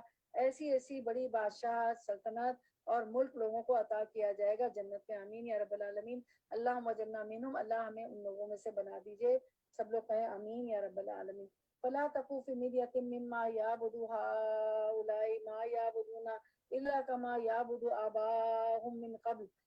بس اے نبی صلی اللہ علیہ وسلم آپ ان معبودوں کی طرف سے کسی شک میں نہ رہیں جن کی یہ لوگ عبادت کر رہے, یہ تو بس فقیر کے فقیر بنے ہوئے ہیں. اسی طرح پوجا پاٹ کیے جا رہے ہیں جس طرح پہلے ان کے باپ دادا کرتے تھے. یعنی انکار دین رسمی اور یعنی ان کا دین رسمی اور تقلیدی دین ہے اور ہم ان کا حصہ انہیں بھرپور دیں گے بغیر اس کے کہ اس میں کوئی کاٹ کسر ہو. ہم اس سے پہلے موسیٰ کو بھی کتاب دے چکے ہیں, اس کے بارے میں بھی اختلاف کیا گیا تھا جس طرح آج اس کتاب کے بارے میں کیا جا رہا ہے. اگر تیرے رب کی طرف سے ایک بات پہلے ہی طے نہ کر دی گئی ہوتی تو ان اختلاف کرنے والوں کے درمیان کب کا فیصلہ چکا دیا گیا ہوتا. اے نبی صلی اللہ علیہ وسلم کو اطمینان اور صبر دلانے کے لیے یہ بات کہی جا رہی ہے. یہ واقعہ ہے کہ لوگ اس کی طرف سے شک اور خلجان میں پڑے ہوئے ہیں اور یہ بھی واقعہ ہے کہ تیرا رب انہیں ان کے اعمال کا پورا بدلہ دے کر رہے گا. یقیناً وہ ان کی سب حرکتوں سے باخبر ہے. پس اے محمد صلی اللہ علیہ وسلم تم اور تمہارے وہ ساتھی جو کفر و بغاوت سے ایمان اور اطاعت کی طرف پلٹ آئے ہیں ٹھیک راہ راست پر ثابت قدم رہو جیسا کہ تمہیں حکم دیا گیا. بندگی کی حد سے تجاوز نہ کرو اور جو کچھ تم کر رہے ہیں اس پر تمہارا رب نگاہ رکھتا ہے. ان ظالموں کی طرف سے ذرا نہ جھکنا ورنہ جہنم کی لپیٹ میں آ جاؤ گے اور تمہیں کوئی ولی اور سرپرست نہ ملے گا جو خدا سے تمہیں بچا سکے اور کہیں سے تم کو مدد نہ پہنچے گی. اور دیکھو نماز قائم کرو دن کے دونوں سروں پر. کون سے سرے؟ فجر اور مغرب, اور کچھ رات گزرنے پر عشاء پڑھو.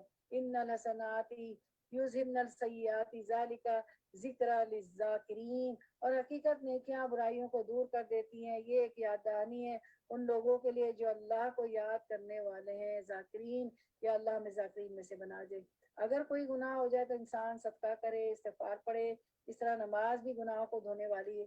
ایک حدیث مبارکہ رسول اللہ صلی اللہ علیہ وسلم نے فرمایا اس شخص کی مثال جو برائیاں کرنے کے بعد نیکیاں کرتا ہے اس آدمی کی طرح ہے جس پر ایسی تنگ ذرہ ہو جس نے اس کا گلا گھونٹ رکھا ہو, جس پر ایسی تنگ ذرا ہو جس نے اس کا گلا گھونٹ رکھا ہو, یعنی تنگ کپڑا پہنا ہوا ہو کوئی. تو ایسا آدمی جب نیکی کرتا ہے تو ایک کڑا ٹوٹ جاتا ہے تھوڑا سا پھٹ جاتا ہے، پھر دوسرا کرتا ہے تو دوسرا، تیسری تو تیسرا، اس طرح سارے ذرا ٹوٹ کر زمین پر گر پڑتی ہیں۔ تو گناہ جو ہیں انسان کے سینے کو بھینچ دیتے ہیں، دل پر بوجھ ڈالتے ہیں، اور جب انسان صدقہ کرتا ہے، استغفار کرتا ہے، نیکیاں کرتا ہے، نماز پڑھتا ہے، تو آہستہ آہستہ دل کا وہ بوجھ کم ہو جاتا ہے۔ ایک اور حدیث ہے، ابو ذر کہتے ہیں کہ ایک مرتبہ رضی اللہ عنہ، ایک مرتبہ میں نے عرض کیا یا رسول اللہ صلی اللہ علیہ وسلم مجھے کچھ وصیت کیجیے۔ تو آپ صلی اللہ علیہ وسلم نے فرمایا اگر تم سے کوئی گناہ ہو جائے تو اس کے بعد کوئی نیکی کر لیا کرو، وہ اس گناہ کو مٹا دے گی۔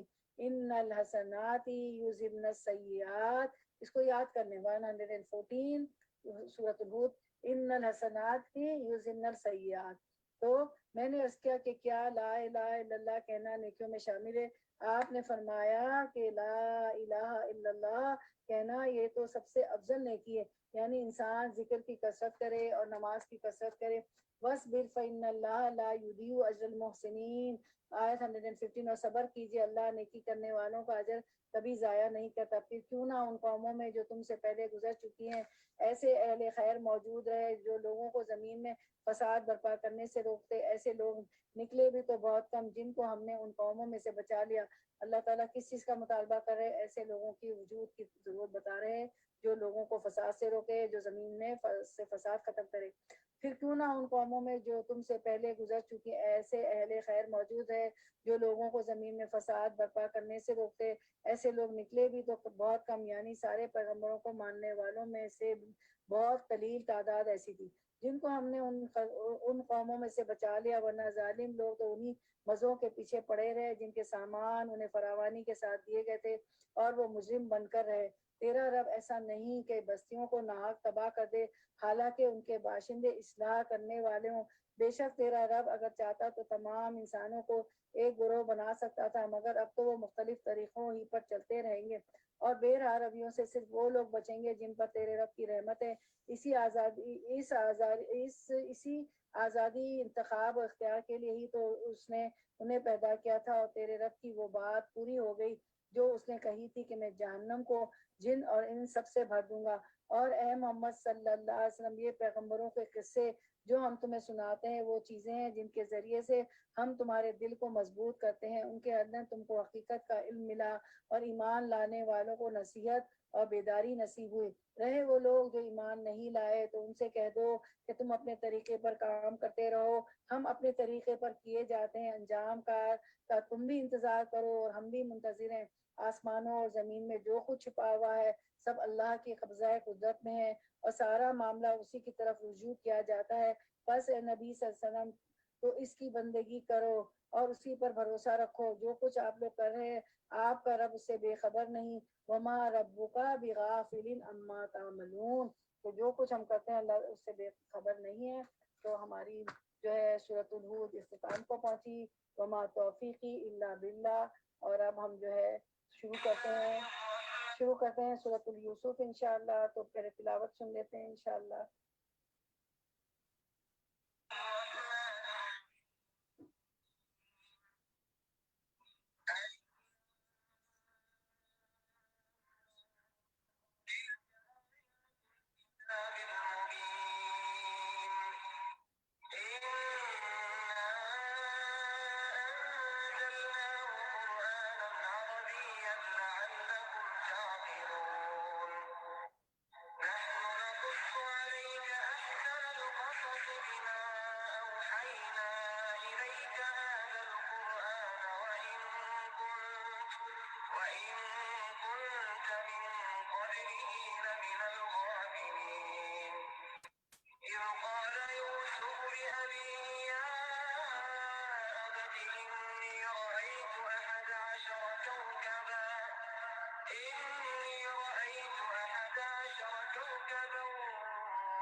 جی، تو اللہ کی توفیق سے ہم سورۃ یوسف شروع کرتے ہیں۔ تو اس کا جو شان نزول یوں ہے کہ یہود کے کہنے پر مشرکین نے نبی صلی اللہ علیہ وسلم سے سیدنا یوسف علیہ السلام کی کہانی کے بارے میں سوال کیا، کیونکہ عربوں کے ہاں حضرت یوسف علیہ السلام کے بارے میں معلومات نہیں پائی جاتی تھی۔ ان کے بارے میں علم یا ان کی تصویر صرف اہل کتاب کو معلوم تھی، کیونکہ یہودی اہل کتاب تھے۔ تو ان کے تورات میں تھا نا ذکر، تو ان کے بارے میں علم یا ان کی تفسیر صرف اہل کتاب کو معلوم تھی۔ اب وہ یہ چیک کرنا چاہتے تھے کہ کیا نبی صلی اللہ علیہ وسلم سچے پیغمبر ہیں یا نہیں۔ تو ان کے سوال کرنے کی دیر تھی کہ اللہ سبحانہ تعالیٰ نے وحی کے ذریعے پورا واقعے کو ایک ہی اسٹریچ میں بیان کر دیا، اور نہ صرف کہ یہ کہ بیان کیا بلکہ اس کے اندر کی کہانی کو خود ان لوگوں پر فٹ کر دیا کہ جو کچھ یوسف علیہ السلام کے بھائیوں نے یوسف علیہ السلام کے ساتھ کیا، اے قریش مکہ تم بھی آج اپنے ساتھی محمد صلی اللہ علیہ وسلم کے ساتھ یہی معاملہ کر رہے ہو، کیونکہ نبی صلی اللہ علیہ وسلم کی مخالفت اس بنا پر نہیں ہو رہی تھی کہ لوگ آپ کو پہچان نہیں رہے تھے، آپ اس کی سچائی کو، آپ کی امانت کو، آپ کی نبوت کو وہ بالکل پہچانتے تھے۔ وہ حسد تھا کہ ہم بڑے تھے، ہمیں کیوں نہ چنا گیا، انہیں کیوں چن لیا گیا۔ تو حسد جو ہے وہ بعض اوقات اچھے بھلے عقل مند لوگوں کو بیوقوف بنا دیتا ہے۔ ابو جہل خاص طور پر اس حسد میں مبتلا تھا۔ اس کا نام تھا ابو الحکم، یعنی بہت سمجھدار انسان، سب سے زیادہ پڑھا لکھا تھا، لیکن سب سے زیادہ حماقت پر اتر آیا، اور چچا ہونے کے باوجود نبی صلی اللہ علیہ وسلم کی مخالفت کرتے ہوئے کیونکہ حسد کا شکار ہو گیا تھا۔ تو کیا ہوا کہ یوسف علیہ السلام کی اللہ تعالیٰ نے ایک ہی اسٹیج میں یہ پورا واقعہ اتار دیا۔ اور یہ واقعہ اس میں ہمیں یوسف علیہ السلام کا اس سورۃ یوسف میں ملتا ہے۔ ہم شروع کرتے ہیں بسم اللہ الرحمن الرحیم۔ شروع کرتی ہوں اللہ کے نام سے جو بے انتہا مہربان نہایت رحم فرمانے والا ہے۔ تو آیت نمبر 1 کا ترجمہ، یہ اس کتاب کی آیات ہیں جو اپنا مدعا صاف صاف بیان کرتی۔ ہم نے اسے نازل کیا قرآن بنا کر عربی زبان میں تاکہ تم اہل عرب اس کو اچھی طرح سمجھ سکو۔ اے محمد صلی اللہ علیہ وسلم، ہم اس قرآن کو تمہاری طرف وحی کر کے بہترین پیرائے میں واقعات اور حقائق تم سے بیان کرتے ہیں، ورنہ اس سے پہلے تو ان چیزوں سے تم بالکل ہی بے خبر تھے۔ اس کو احسن القصص کہا گیا نا۔ اچھا، اب کیا ہو کہ یہود کے کہنے پر مشرکین نے نبی صلی اللہ علیہ وسلم سے سیدنا یوسف علیہ السلام کی کہانی کے بارے میں سوال کیا، تو یہ ایک ہی اسٹریچ میں اللہ تعالیٰ نے نازل کر دی۔ تو یہ یوسف علیہ السلام کی کہانی شروع ہوتی ہے، واقعہ شروع ہوتا ہے۔ اس قال یوسف لأبیہ یا ابتی انی رأیت احد عشر کوکبا والشمس والقمر رأیتهم لی ساجدین۔ یہ اس وقت کا ذکر ہے جب یوسف علیہ السلام نے اپنے باپ سے کہا، ابا جان میں خواب دیکھا ہے کہ 11 ستارے ہیں اور سورج اور چاند ہے اور وہ مجھے سجدہ کر رہے ہیں۔ جواب میں اس کے باپ نے کہا، بیٹا یہ خواب اپنے بھائیوں کو نہ سنانا ورنہ وہ تیرے در پہ آزار ہو جائیں گے۔ حقیقت یہ کہ شیطان آدمی کا کھلا دشمن ہے۔ آپ لوگوں کو معلوم ہے کہ یوسف علیہ السلام اور یامین یہ دو ایک ماں سے تھے، اور دوسرے جو بھائی تھے وہ دوسری ماں سے تھے، تو وہ یوسف علیہ السلام کے سوتیلے بھائی تھے، اور بن یامین اور یوسف علیہ السلام ایک ماں سے تھے۔ اور ایسا ہی ہوگا جیسا تو نے خواب میں دیکھا ہے، تیرا رب، یہ کون کہہ رہے ہیں؟ یعقوب علیہ السلام سب یوسف علیہ السلام کو، جب یوسف علیہ السلام نے اپنا خواب سنایا تو یعقوب علیہ السلام بیٹے سے کہہ رہے ہیں، اور ایسا ہی ہوگا جیسا تو نے خواب میں دیکھا ہے، تیرا رب تجھے اپنے کام کے لیے منتخب کرے گا، تجھے باتوں کی تہ تک پہنچانا سکھائے گا، اور تیرے اوپر اور آل یعقوب علیہ السلام پر اپنی نعمت اس طرح پوری کرے گا جس طرح اس سے پہلے وہ تیرے بزرگوں ابراہیم علیہ السلام، اسحاق علیہ السلام پر کر چکا ہے۔ یقیناً تیرا رب علیم اور حکیم ہے۔ تو وہ گویا یوسف علیہ السلام کا یہ واقعہ ایک خواب سے شروع ہوتا ہے، اس کا اختتام بھی خواب پر ہی ہوتا ہے۔ خواب ہماری زندگی میں بہرحال اہمیت رکھتے ہیں، لیکن خوابوں پر ہمارا کوئی کنٹرول نہیں۔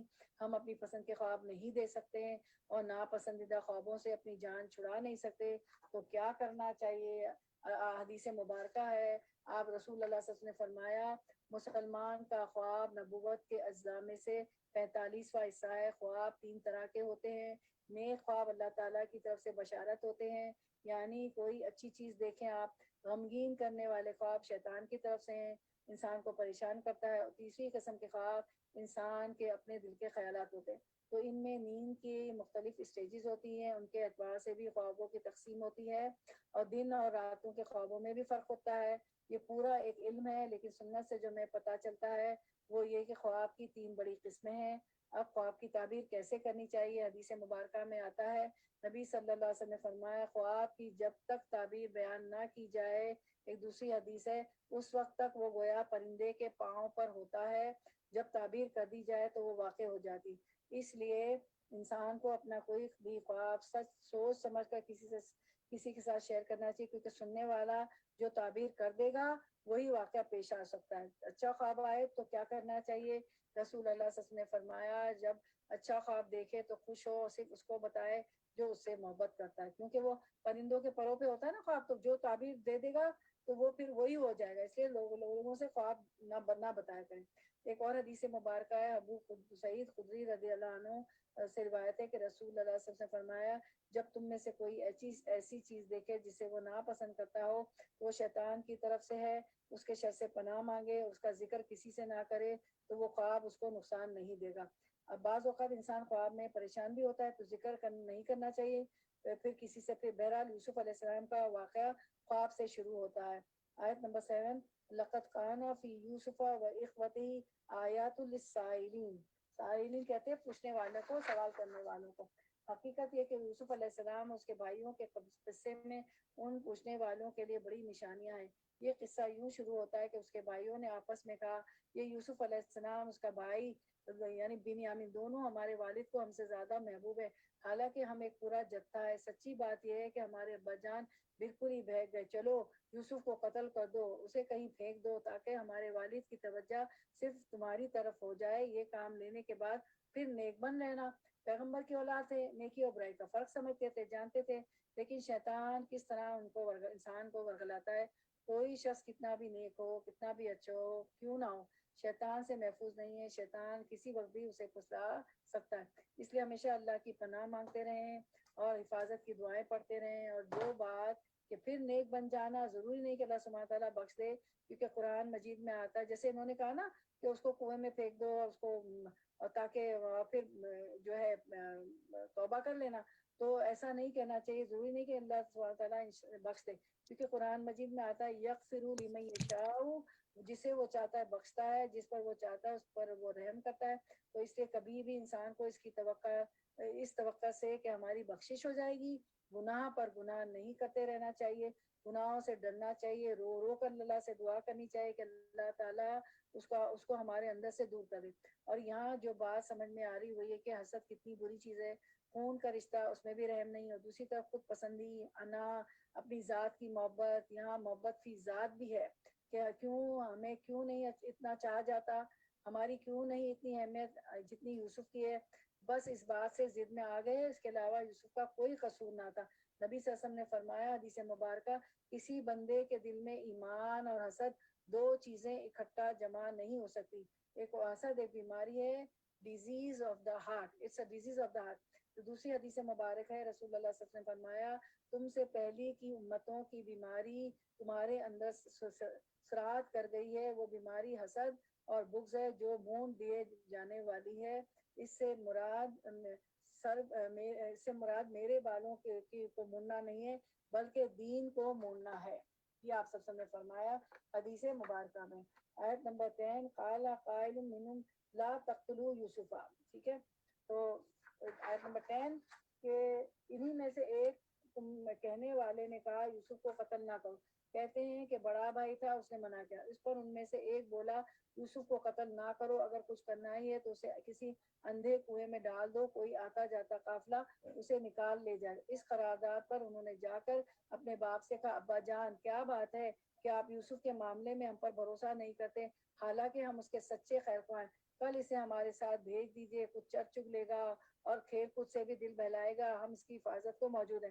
یعنی پکنک جیسے ہم لوگ پکنک کرتے ہیں، انسان کی فطرت ہے، ہر دور میں پکنک ہوئی، کل اسے ہمارے ساتھ بھیج دیجئے، کچھ چر چگ لے گا اور کھیل کود سے بھی دل بہلائے گا، ہم اس کی حفاظت کو موجود ہے۔ باپ نے کہا تمہارا اس سے لے جانا مجھے شاک گزرتا ہے، یعقوب علیہ السلام تھے نا ان کے والد، اور مجھ کو اندیشہ ہے کہ کہیں اسے بھیڑیا نہ پھاڑ کھائے جبکہ تم اس سے غافل ہو۔ انہوں نے جواب دیا اگر ہمارے ہوتے اسے بھیڑے نے کھا لیا جبکہ ہم ایک جتھا ہیں تب تو ہم بڑے ہی نکمے ہوں گے۔ ان کو کتنا اپنے آپ پر ہے کہ ہم 10 بھائی ہیں، ہمیں تو ایک جتھا ہے۔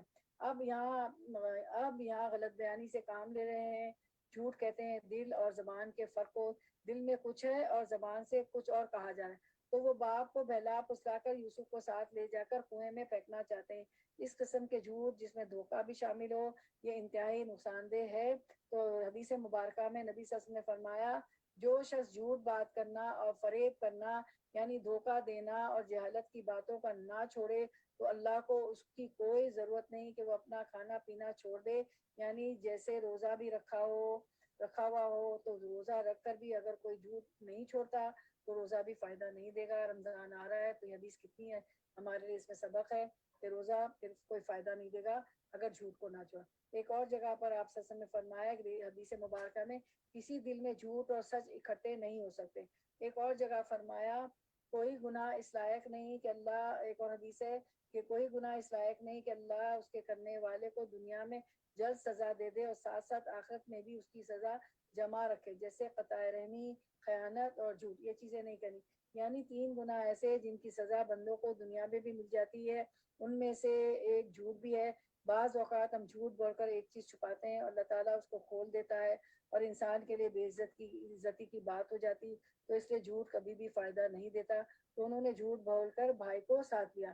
اس طرح آیت 15 اس طرح اصرار کر کے جب وہ اسے لے گئے اور انہوں نے طے کر لیا کہ اسے ایک اندھے کنویں میں چھوڑ دیں گے تو ہم نے یوسف کو وہی کی کہ ایک وقت آئے گا جب تو ان لوگوں کو ان کی یہ حرکت بتائے گا. اس سے یوسف کو صبر آ گیا. یہ اپنے فعل کے نتائج سے بے خبر ہے. تمہارے ساتھ جو ہو رہا ہے اس کا انجام بہت اچھا ہے لیکن یہ جو کچھ کر رہے ہیں وہ ٹھیک نہیں ہے.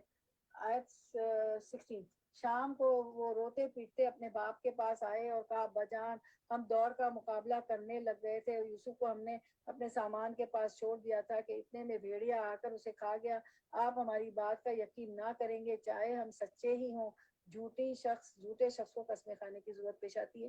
سچا آدمی قسمیں نہیں کھاتا. جاؤ علی قمیصی بدم کذب اور وہ یوسف کی قمیص پر جھوٹ موٹ کا خون لگا کر آئے تھے. یہ سن کر ان کے باپ نے کہا بلکہ نفس نے تمہارے لیے ایک بڑے کام کو آسان بنا دیا ہے. اچھا صبر کروں گا اور بخوبی کروں گا. جو بات تم بنا رہے ہو اس پر اللہ ہی سے مدد مانگی جا سکتی ہے. صبر جمیل ایسا صبر ہے. صبر جمیل کیسا ہے؟ اسکرین پہ دیکھیں. جس میں شکوہ و شکایت نہیں ہوتا، ہر ایک کو کہانی نہیں سنائی جاتی. امام سوری کہتے ہیں 3 باتیں صبر میں سے ہیں. وہ کیا ہے؟ اپنی تکلیف کو بیان نہ کرنا، اپنی تکلیف کا ذکر نہ کرنا اور نہ ہی اپنے آپ کو پاک قرار دینا. ولا تزکوا انفسکم یہ آیت بھی سب کو معلوم ہے. اب آیت نمبر 18 پھر کیا ہوگا؟ نہیں آیت نمبر 18 پڑھتے ہیں. ہاں بجاؤ یہ ہاں فصبر جمیل. اچھا 19 سوری. ادھر ایک قافلہ آیا اور اس نے اپنے سکے کو پانی لانے کے لیے بھیجا. سکے نے جو کنویں میں ڈول ڈالا تو یوسف کو دیکھ کر پکار اٹھا مبارک ہو یہاں تو ایک لڑکا ہے. ان لوگوں نے اس کو مال تجارت سمجھ کر چھپا لیا، حالانکہ جو کچھ وہ کر رہے تھے اللہ اس سے باخبر تھا. آخرکار انہوں نے تھوڑی سی قیمت پر چند درہموں کے عوض بیچ ڈالا. اتنا پیارا نیک بچہ تھوڑی سی قیمت میں بک گیا. انتہائی ناقدری ہو رہی ہے. وہ اس کی قیمت کے معاملے میں زیادہ امیدوار نہ تھے کیونکہ چوری کا مال تھا. وہ چاہتے تھے کہ جلدی بک جائے، بس جو ملتا ہے وہی کافی ہے. مصر کے شخص جس نے اسے خریدا اس نے اپنی بیوی سے کہا اس کو اچھی طرح رکھنا، ساتھ ہی ساتھ ان مال اس سے یسرا. وہاں ناقدری ہو رہی ہے اور یہاں اللہ تعالیٰ ایسے بندے کے ہاتھ میں دے رہا ہے کہ جو قدردان ہے اور بیوی کو بھی کہہ رہا ہے کہ تم اس کی قدردانی کرنا. بعید نہیں ہے کہ یہ ہمارے لیے مفید ثابت ہو یا ہم اسے بیٹا بنا لیں. اس طرح ہم نے یوسف کے لیے اس سرزمین میں قدم جمانے کی صورت نکالی اور اسے معاملہ فہمی کی تعلیم دینے کا انتظام کیا. گویا ایک خاص مقصد کے لیے یوسف علیہ السلام کو وہاں لے جایا گیا تھا. اللہ اپنا کام کر کے رہتا ہے مگر اکثر لوگ نہیں جانتے. تو بظاہر بھائیوں نے حسد کا معاملہ کیا، ان کو کنویں میں پھینک دیا، وہ مصر کے بازار میں بکے. اور لیکن اللہ سبحانہ تعالیٰ کی پلاننگ کچھ اور تھی. وہ عزیز مصر جو فائنینشیل منسٹر تھا مصر کی حکومت میں، اس کے گھر میں اللہ سبحانہ تعالیٰ کی طرف سے ایسی چیزیں سیکھنے کے لیے ان کو ماحول فراہم کیا گیا جو اس کے بغیر ممکن نہ تھا. اکثر لوگ اس بات کو جانتے نہیں کہ اللہ سبحانہ تعالیٰ اپنے فیصلے کو کس طرح نافذ کرتا ہے. ولما بلغ اشدہ آتیناہ حکما و علما اور جب وہ اپنی پوری جوانی کو پہنچا یوسف علیہ السلام تو ہم نے اسے قوت فیصلہ اور علم عطا کیا. اس طرح ہم نیک لوگوں کو جزا دیتے ہیں. یہ بھی جزا کی ایک قسم ہے کہ انسان کو علم اور حکمت نصیب ہو. تو یہ بھی آپ کو جزا مل رہی ہے کہ آپ علم حاصل کر رہے ہیں. میں اور آپ انسان جب زندگی میں مشقتیں اٹھاتا ہے، تکلیفیں اٹھاتا ہے، اس طرح میچور ہوتا ہے تو یہ بھی بظاہر لگتا ہے کہ کسی شخص کے ساتھ بڑی زیادتی ہو رہی، لیکن حقیقت میں اللہ تعالیٰ اسے کسی اور کام کے لیے پختہ کر رہا ہوتا ہے. کوئی بھی مشکل آئے، کوئی بھی مصیبت آئے تو آپ سمجھ لیں کہ اللہ تعالیٰ میرے درجات بھی بلند ہو رہے ہیں اور اللہ تعالیٰ مجھے کسی کام کے لیے پختہ کر رہا ہے یا اور جو ہے مجھ سے کوئی کام لے گا اللہ تعالیٰ۔ جس عورت کے گھر میں وہ تھا اس پر جوڑے ڈالنے لگی، ایک روز دروازہ بند کر کے بولی آ جا۔ یوسف نے کہا اللہ کی پناہ، میرے رب نے تو مجھے اچھی منزلت بخشی اور میں یہ کام کروں؟ ایسے ظالم کبھی فلاح نہیں پایا کرتے۔ یعنی میرے رب نے مجھے اتنی دور اتنا اچھا ٹھکانہ دیا، اتنا محسن شخص دیا جس کے گھر میں رہ رہا ہوں، اور میں یہ حرکت کروں کہ اسی کے گھر میں ڈاکہ ڈالوں؟ وہ اس کی طرف بڑھی اور یوسف بھی اس کی طرف بڑھتا اگر رب کی برہان نہ دیکھ لیتا، کیونکہ مرد کے لیے عورت ایک بہت بڑا فتنہ ہے۔ حدیث مبارکہ ہے، نبی صلی اللہ علیہ وسلم نے فرمایا میں نے اپنے بعد مردوں پر کوئی فتنہ عورت سے زیادہ نقصان دینے والا نہیں چھوڑا۔ نبی صلی اللہ علیہ وسلم دوسری حدیث مبارکہ نبی صلی اللہ علیہ وسلم نے فرمایا دنیا میٹھی اور سرسبز ہے، اللہ تعالیٰ تمہیں اس میں خلیفہ بنانے والا ہے، پس وہ دیکھے گا کہ تم کیسے عمل کرتے ہو، لہٰذا دنیا سے بچو اور عورتوں سے بچو، کیونکہ بنی اسرائیل میں سب سے پہلا فتنہ عورتوں میں تھا، اور جو عورت کے فتنے کا شکار نہ ہو اس کے لیے خوشخبری ہے کہ وہ قیامت کے دن عرش کے سائے تلے ہوگا۔ یہ حدیث ہم نے 2 دفعہ دیکھی تھی، ہمارے درسوں میں آئی تھی سورہ قرآن میں، اسکرین پہ ماشاءاللہ دیکھ لی تھی کہ 7 لوگ ایسے ہوں گے جو عرش کے سائے میں ہوں گے، اس میں سے جو عورت کے فتنے کا شکار نہ ہو اس کے لیے بھی خوشخبری کہ عرش کے سائے تلے ہوگا۔ اللہ سبحانہ تعالیٰ فرماتے ہیں کہ وہ بھی اس عورت کی طرف بڑھ جاتے اسی آیت میں اگر اپنے رب کی برہان نہ دیکھ لیتے۔ ایسا ہوا تاکہ ہم سے بدی اور بے حیائی کو دور کر دیں، در حقیقت وہ ہمارے چنے ہوئے بندوں میں سے تھا۔ آیت 25۔ آخرکار یوسف اور وہ آگے پیچھے دروازے کی طرف بھاگے، اس نے پیچھے سے یوسف کا قمیص کھینچ کر پھاڑ دیا۔ دروازے پر دونوں نے اس کے شوہر کو موجود پایا، رنگے ہاتھوں پکڑی گئی۔ اسے دیکھتے ہی عورت کہنے لگی اپنے شوہر کو اب یہ دیکھے کس قدر فریب ہے نا، کیا سزا ہے اس شخص کی جو تیری گھر والی پر نیت خراب کرے، الٹا الزام لگا دے، اس کے سوا اور کیا سزا ہو سکتی ہے؟ خود ہی سزا بھی تجویز کر دی کہ وہ قید کیا جائے یا اسے سخت عذاب دیا جائے۔ یوسف نے کہا یہی مجھے پھانسنے کی کوشش کر رہی تھی۔ انہوں نے اپنا دفاع کیا۔ اس عورت کے اپنے کنبے والوں میں سے ایک شخص نے قرینے کی شہادت پیش کی، سرکمسٹینشل ایویڈنس، کہ اگر یوسف علیہ السلام کی قمیض آگے سے پھٹی ہو تو عورت سچی ہے اور یہ جھوٹا ہے، اور اگر اس کی قمیض پیچھے سے پھٹی ہو تو عورت جھوٹی ہے اور یہ سچا ہے۔ جب شوہر نے دیکھا کہ یوسف کی قمیض پیچھے سے پھٹی ہے تو اس نے کہا یہ تمام عورتوں کی چالاکیاں ہیں، واقعی بڑی غضب کی ہوتی ہیں تمہاری چالیں۔ اے یوسف اس معاملے سے درگزر کر، اور اے عورت تو اپنے قصور کی معافی مانگ، تو ہی اصل میں خطا کار تھی۔ یعنی ایجپٹ کے لوگوں کو، مصر کے لوگوں کو پتا تھا اپنی عورتوں کے بارے میں کہ وہ کیا کس کردار کی۔ شہر کی عورتیں آپس میں چرچا کرنے لگی کہ عزیز کی بیوی اپنے نوجوان غلام کے پیچھے پڑی، کہتے ہیں کہ عشق و مشق چھپائے نہیں چھپتا۔ تو یہی بات ہو گئی، بات سارے شہر میں پھیل گئی، یعنی وہ واقعہ جو گھر کے 7 پردوں کے اندر ہوا وہ کس طرح نکل کر پورے شہر میں عام ہو گیا، اور اس پر بھی وہ شرمندہ نہیں ہوئی اور ڈٹائی کے ساتھ ایک اور پلاننگ کرنے لگی۔ عورتیں کیا کہہ رہی تھی کہ محبت نے اس کو بے قابو کر رکھا ہے، ہمارے نزدیک تو وہ ایک صریح غلطی کر رہی۔ اس نے جو ان کی یہ مکارانہ باتیں سنی عزیز مصر کی عورتیں، تو ان کو بلاوا بھیج دیا، ان کے لیے تکیہ دار مجلس آراستہ کی اور ضیافت میں مہمانی میں ہر ایک کے آگے ایک ایک چھری رکھ دی۔ پھر عین اس وقت جب وہ پھل کاٹ کاٹ کر کھا رہی تھی اس نے یوسف کو اشارہ کیا اس کے سامنے نکلا۔ جب ان عورتوں کی اس پر یوسف پر نگاہ پڑی علیہ السلام تو وہ دنگ رہ گئی، وہ اپنے ہاتھ کاٹ بیٹھی اور بے ساختہ پکار اٹھی ہاشا للہ، یہ شخص انسان نہیں ہے، یہ تو کوئی بزرگ فرشتہ ہے۔ عزیز کی بیوی نے کہا کہ دیکھ لیا، یہ ہے وہ شخص جس کے معاملے میں تم مجھ پر باتیں بناتی تھی۔ کس قدر رٹائی ہے کہ غلطی پر غلطی کرتے ہوئے بھی شرما نہیں رہی ہے اور اس کو ثابت کر رہی ہے کہ میں غلط نہیں ہوں، دراصل اس کا حسن ایسا ہے کہ میں مجبور ہوں۔ تو کیا یہ عذر قابل قبول تھا؟ ہرگز بھی نہیں۔ اور بہت سے غلط کام کرنے والے ایسی ہی باتیں اپنے دل میں رکھ کر اپنے غلط عمل کو ثابت کرتے ہیں۔ پر بے شک میں نے اسے رچھانے کی کوشش کی مگر یہ بچ نکلا، الحمدللہ ان کے حق میں گواہی بھی آ گئی۔ اگر یہ میرا کہنا نہ مانے گا تو قید کیا جائے گا اور بہت ذلیل و خوار ہوگا۔ یوسف علیہ السلام نے کہا اے میرے رب، قید مجھے منظور ہے بنسبت اس کے کہ میں وہ کام کروں جو یہ لوگ مجھ سے چاہتے ہیں۔ اب یہ جو ہے نا، اس پہ مجھے حدیث یاد آ رہی ہے۔ یوسف علیہ السلام نے جو کہا نا کہ مجھے قید منظور ہے بنسبت اس کے کہ جو یہ لوگ مجھ سے چاہتی، اب تو ایک نہیں وہ دوسری ساری بھی ان کے پیچھے پڑ گئی نا۔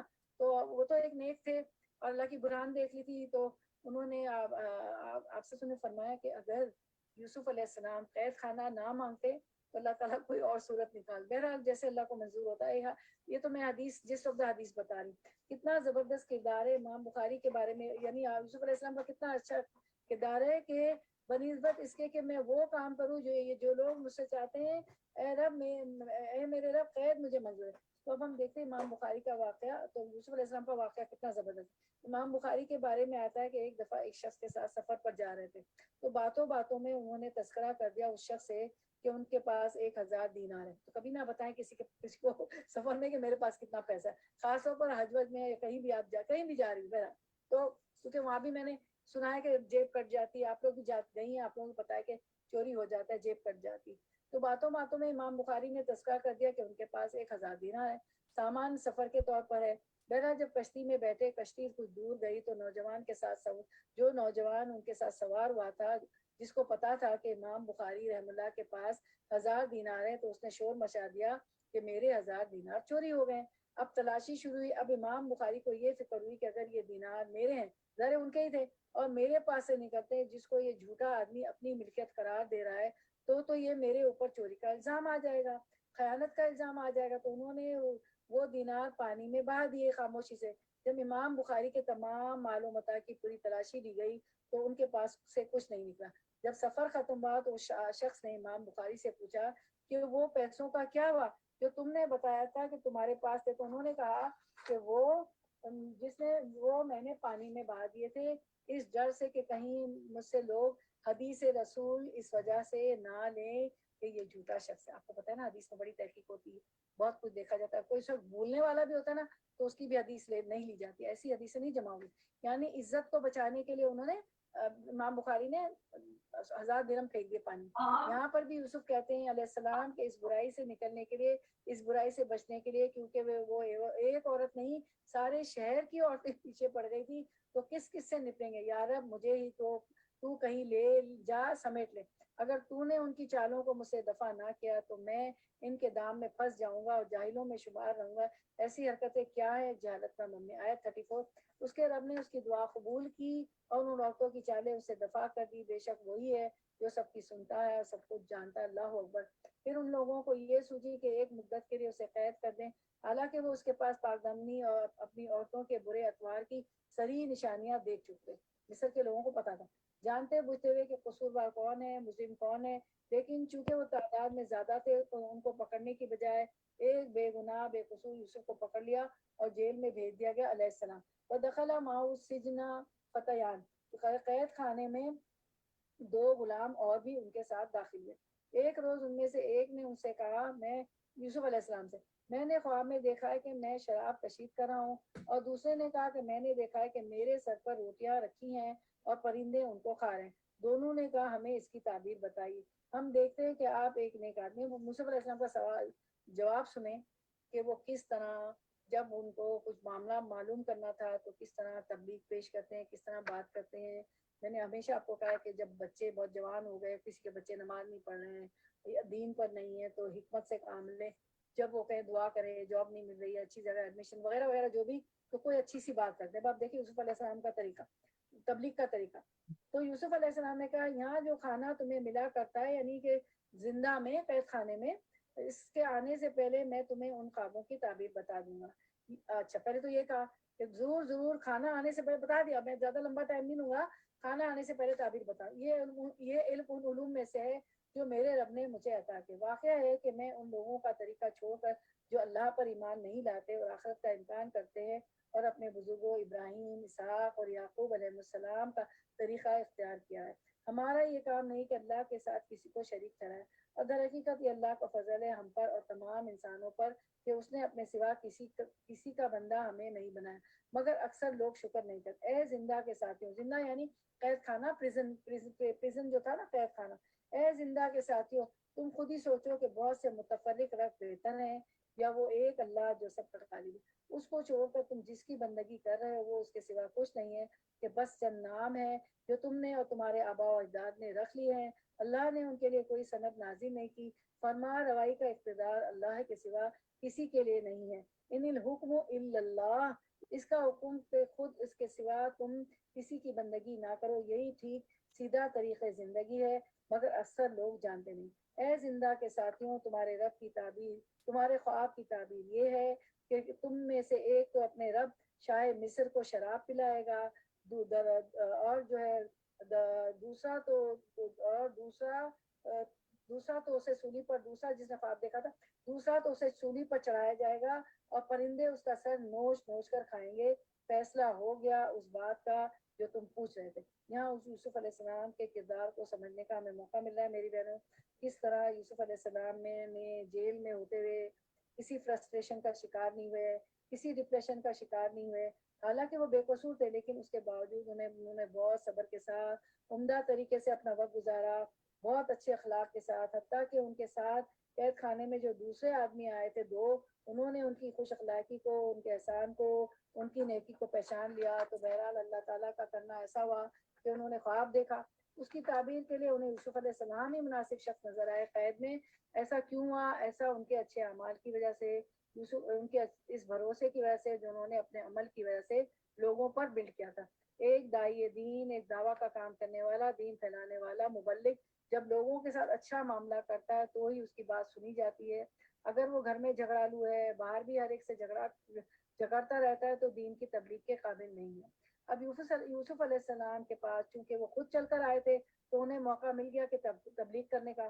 انہوں نے بہت ہی عمدہ انداز میں کہا کہ جب تک کھانا آتا ہے میں اتنی دیر میں تمہیں تمہارے خواب کی تعبیر بتاتا ہوں اور کچھ اور بات کرتا ہوں تم سے۔ اور وہ بات کیا تھی کہ کیونکہ انہوں نے اعتماد کا اظہار کیا تھا، انہوں نے ان کو شرک سے بچنے کی تلقین کی اور صحیح راستے کی پہچان کرائی۔ بس اتنی مختصر تبلیغ کرتے ہیں، اور سے یہ بھی پتہ چلتا ہے کہ تبلیغ کس چیز کی ہونی چاہیے۔ سب سے پہلے لوگوں کو اللہ سے جڑنا چاہیے، شرک کی نفی کرنی چاہیے۔ تو بہرحال انہوں نے سارے دلائل کے ساتھ شرک کی تردید کی، اللہ کی عبادت کی طرف بلایا اور صحیح دین ان کے سامنے رکھا، زندہ کے ساتھیوں کے سامنے، جو ان کے پریزنرز تھے، جو پریزن میں تھے۔ اس کے بعد انہیں خواب کی تعبیر بھی بتا دی۔ نمبر 42، پھر ان میں سے جس کے متعلق خیال تھا کہ وہ رہا ہو جائے گا، تو اس سے یوسف علیہ السلام نے کہا کہ اپنے رب شاہ مصر سے میرا ذکر کرنا، مگر شیطان نے اسے ایسا غفلت میں ڈالا کہ وہ ذکر کرنا بھول گیا اور یوسف کئی سال قید میں پڑا رہا۔ وقال الملک انی ارا سبع بقرات سمان یاکلہن سبع عجاف۔ ایک روز بادشاہ نے کہا میں نے خواب میں دیکھا ہے اب یہ کہ 7 موٹی گائیں ہیں جن کو 7 دبلی گائیں کھا رہی۔ یعنی عام طور پر تو موٹا پتلے کو کھائے گا مگر کمزور کو، لیکن یہاں الٹ حساب تھا۔ اور اناج کی 7 بالیں ہری ہیں اور دوسری 7 سوکھی ہے۔ اے اہل دربار، مجھے اس کی خواب کی تعبیر بتاؤ اگر تم خوابوں کا مطلب سمجھو۔ لوگوں نے کہا یہ تو پریشان خوابوں کی باتیں ہیں اور ہم اس طرح کے خوابوں کا مطلب نہیں جانتے۔ ان قیدیوں میں سے جو شخص بچ گیا تھا اسے ایک مدت دراز کے بعد اب بات یاد آئی۔ اس نے کہا میں آپ حضرات کو اس کی تعبیر بتاتا ہوں، مجھے ذرا زید قید خانے میں یوسف کے پاس بھیج دیے۔ اس نے جا کر یوسف علیہ السلام سے کہا اے سراپا راستی، مجھے اس خواب کا مطلب بتاؤ کہ 7 موٹی گائیں ہیں جن کو 7 دبلی گائیں کھا رہی ہیں اور 7 بالیں ہری ہیں اور 7 سوکھی ہیں، شاید کہ میں ان لوگوں کے پاس واپس جاؤں اور شاید کہ وہ جان دیں۔ یوسف علیہ السلام نے کہا 7 برس تک لگاتار تم لوگ کھیتی باڑی کرتے رہو۔ اب دیکھیں ایک سائنٹیفک طریقہ، اس دوران میں جو فصلیں تم کاٹو ان میں سے بس تھوڑا سا حصہ جو تمہاری خوراک کے کام آئے نکالو اور باقی کو اس کی بالوں ہی میں رہنے دو۔ یہ اتنی زبردست ٹیکنیک تھی کیونکہ اگر چھلکا نہ اتارا جائے نا گندم کا، تو گندم یا چاول کا بغیر تو وہ خراب نہیں ہوتے چاہے سالوں پڑے رہے۔ پھر 7 برس بہت سخت آئیں گے، اس زمانے میں وہ سب غلہ کھا لیا جائے گا جو تم اس وقت کے لیے جمع کرو گے۔ اگر کچھ بچے گا تو بس وہی جو تم نے محفوظ کر رکھا۔ اچھا اگر آپ لوگوں کو خواب کی تعبیر کی کتابیں چاہیے تو ابن سیرین کی کتاب ہے، وہ آپ لوگ خریدیں، بروکلن دارالسلام کو وہ دے دیتے ہیں، ان کے پاس بہت سی کتابیں ہیں، میں اس کی پک جو ہے انشاءاللہ آپ کو بھیج دوں گی۔ تو وہ ایک اوتھینٹک کتاب ہے، تو خواب کی تعبیر کا علم حاصل کریں۔ اس کے بعد پھر ایک سال آئے گا جس میں باران رحمت سے لوگوں کی فریاد رسی کی جائے گی اور وہ رس نچوڑیں گے۔ بادشاہ نے کہا اسے میرے پاس لاؤ، کیونکہ عقلمند تھا۔ بادشاہ کو سمجھ گیا کہ یہ شخص کوئی بہت ذہین اور بہت سمجھدار ہے جس نے اتنی ایکوریٹلی خواب کی تعبیر کی۔ مگر جب شاہی فرستادہ یوسف علیہ السلام کے پاس پہنچا تو اس نے کہا اپنے رب کے پاس واپس جا اور اس سے پوچھو، رب سے مطلب بادشاہ، اور پوچھو ان عورتوں کا کیا معاملہ ہے جنہوں نے اپنے ہاتھ کاٹ لیے تھے۔ پیغمبر اپنی عزت اور عصمت کو کیسے بچاتا ہے، دیکھیں کس طرح بچاتے ہیں۔ میرا رب تو ان کی مکاری سے واقف ہے۔ دیکھیں اگر ہم ہوتے ہیں جلدی سے اچھے کپڑے فوراً اتنے ہم جو ہے ہائپر ہو جاتے ہیں، کون سے کپڑے پہنوں، ارے مجھے تو بلاوا آ گیا ہے کسی بڑی جگہ سے،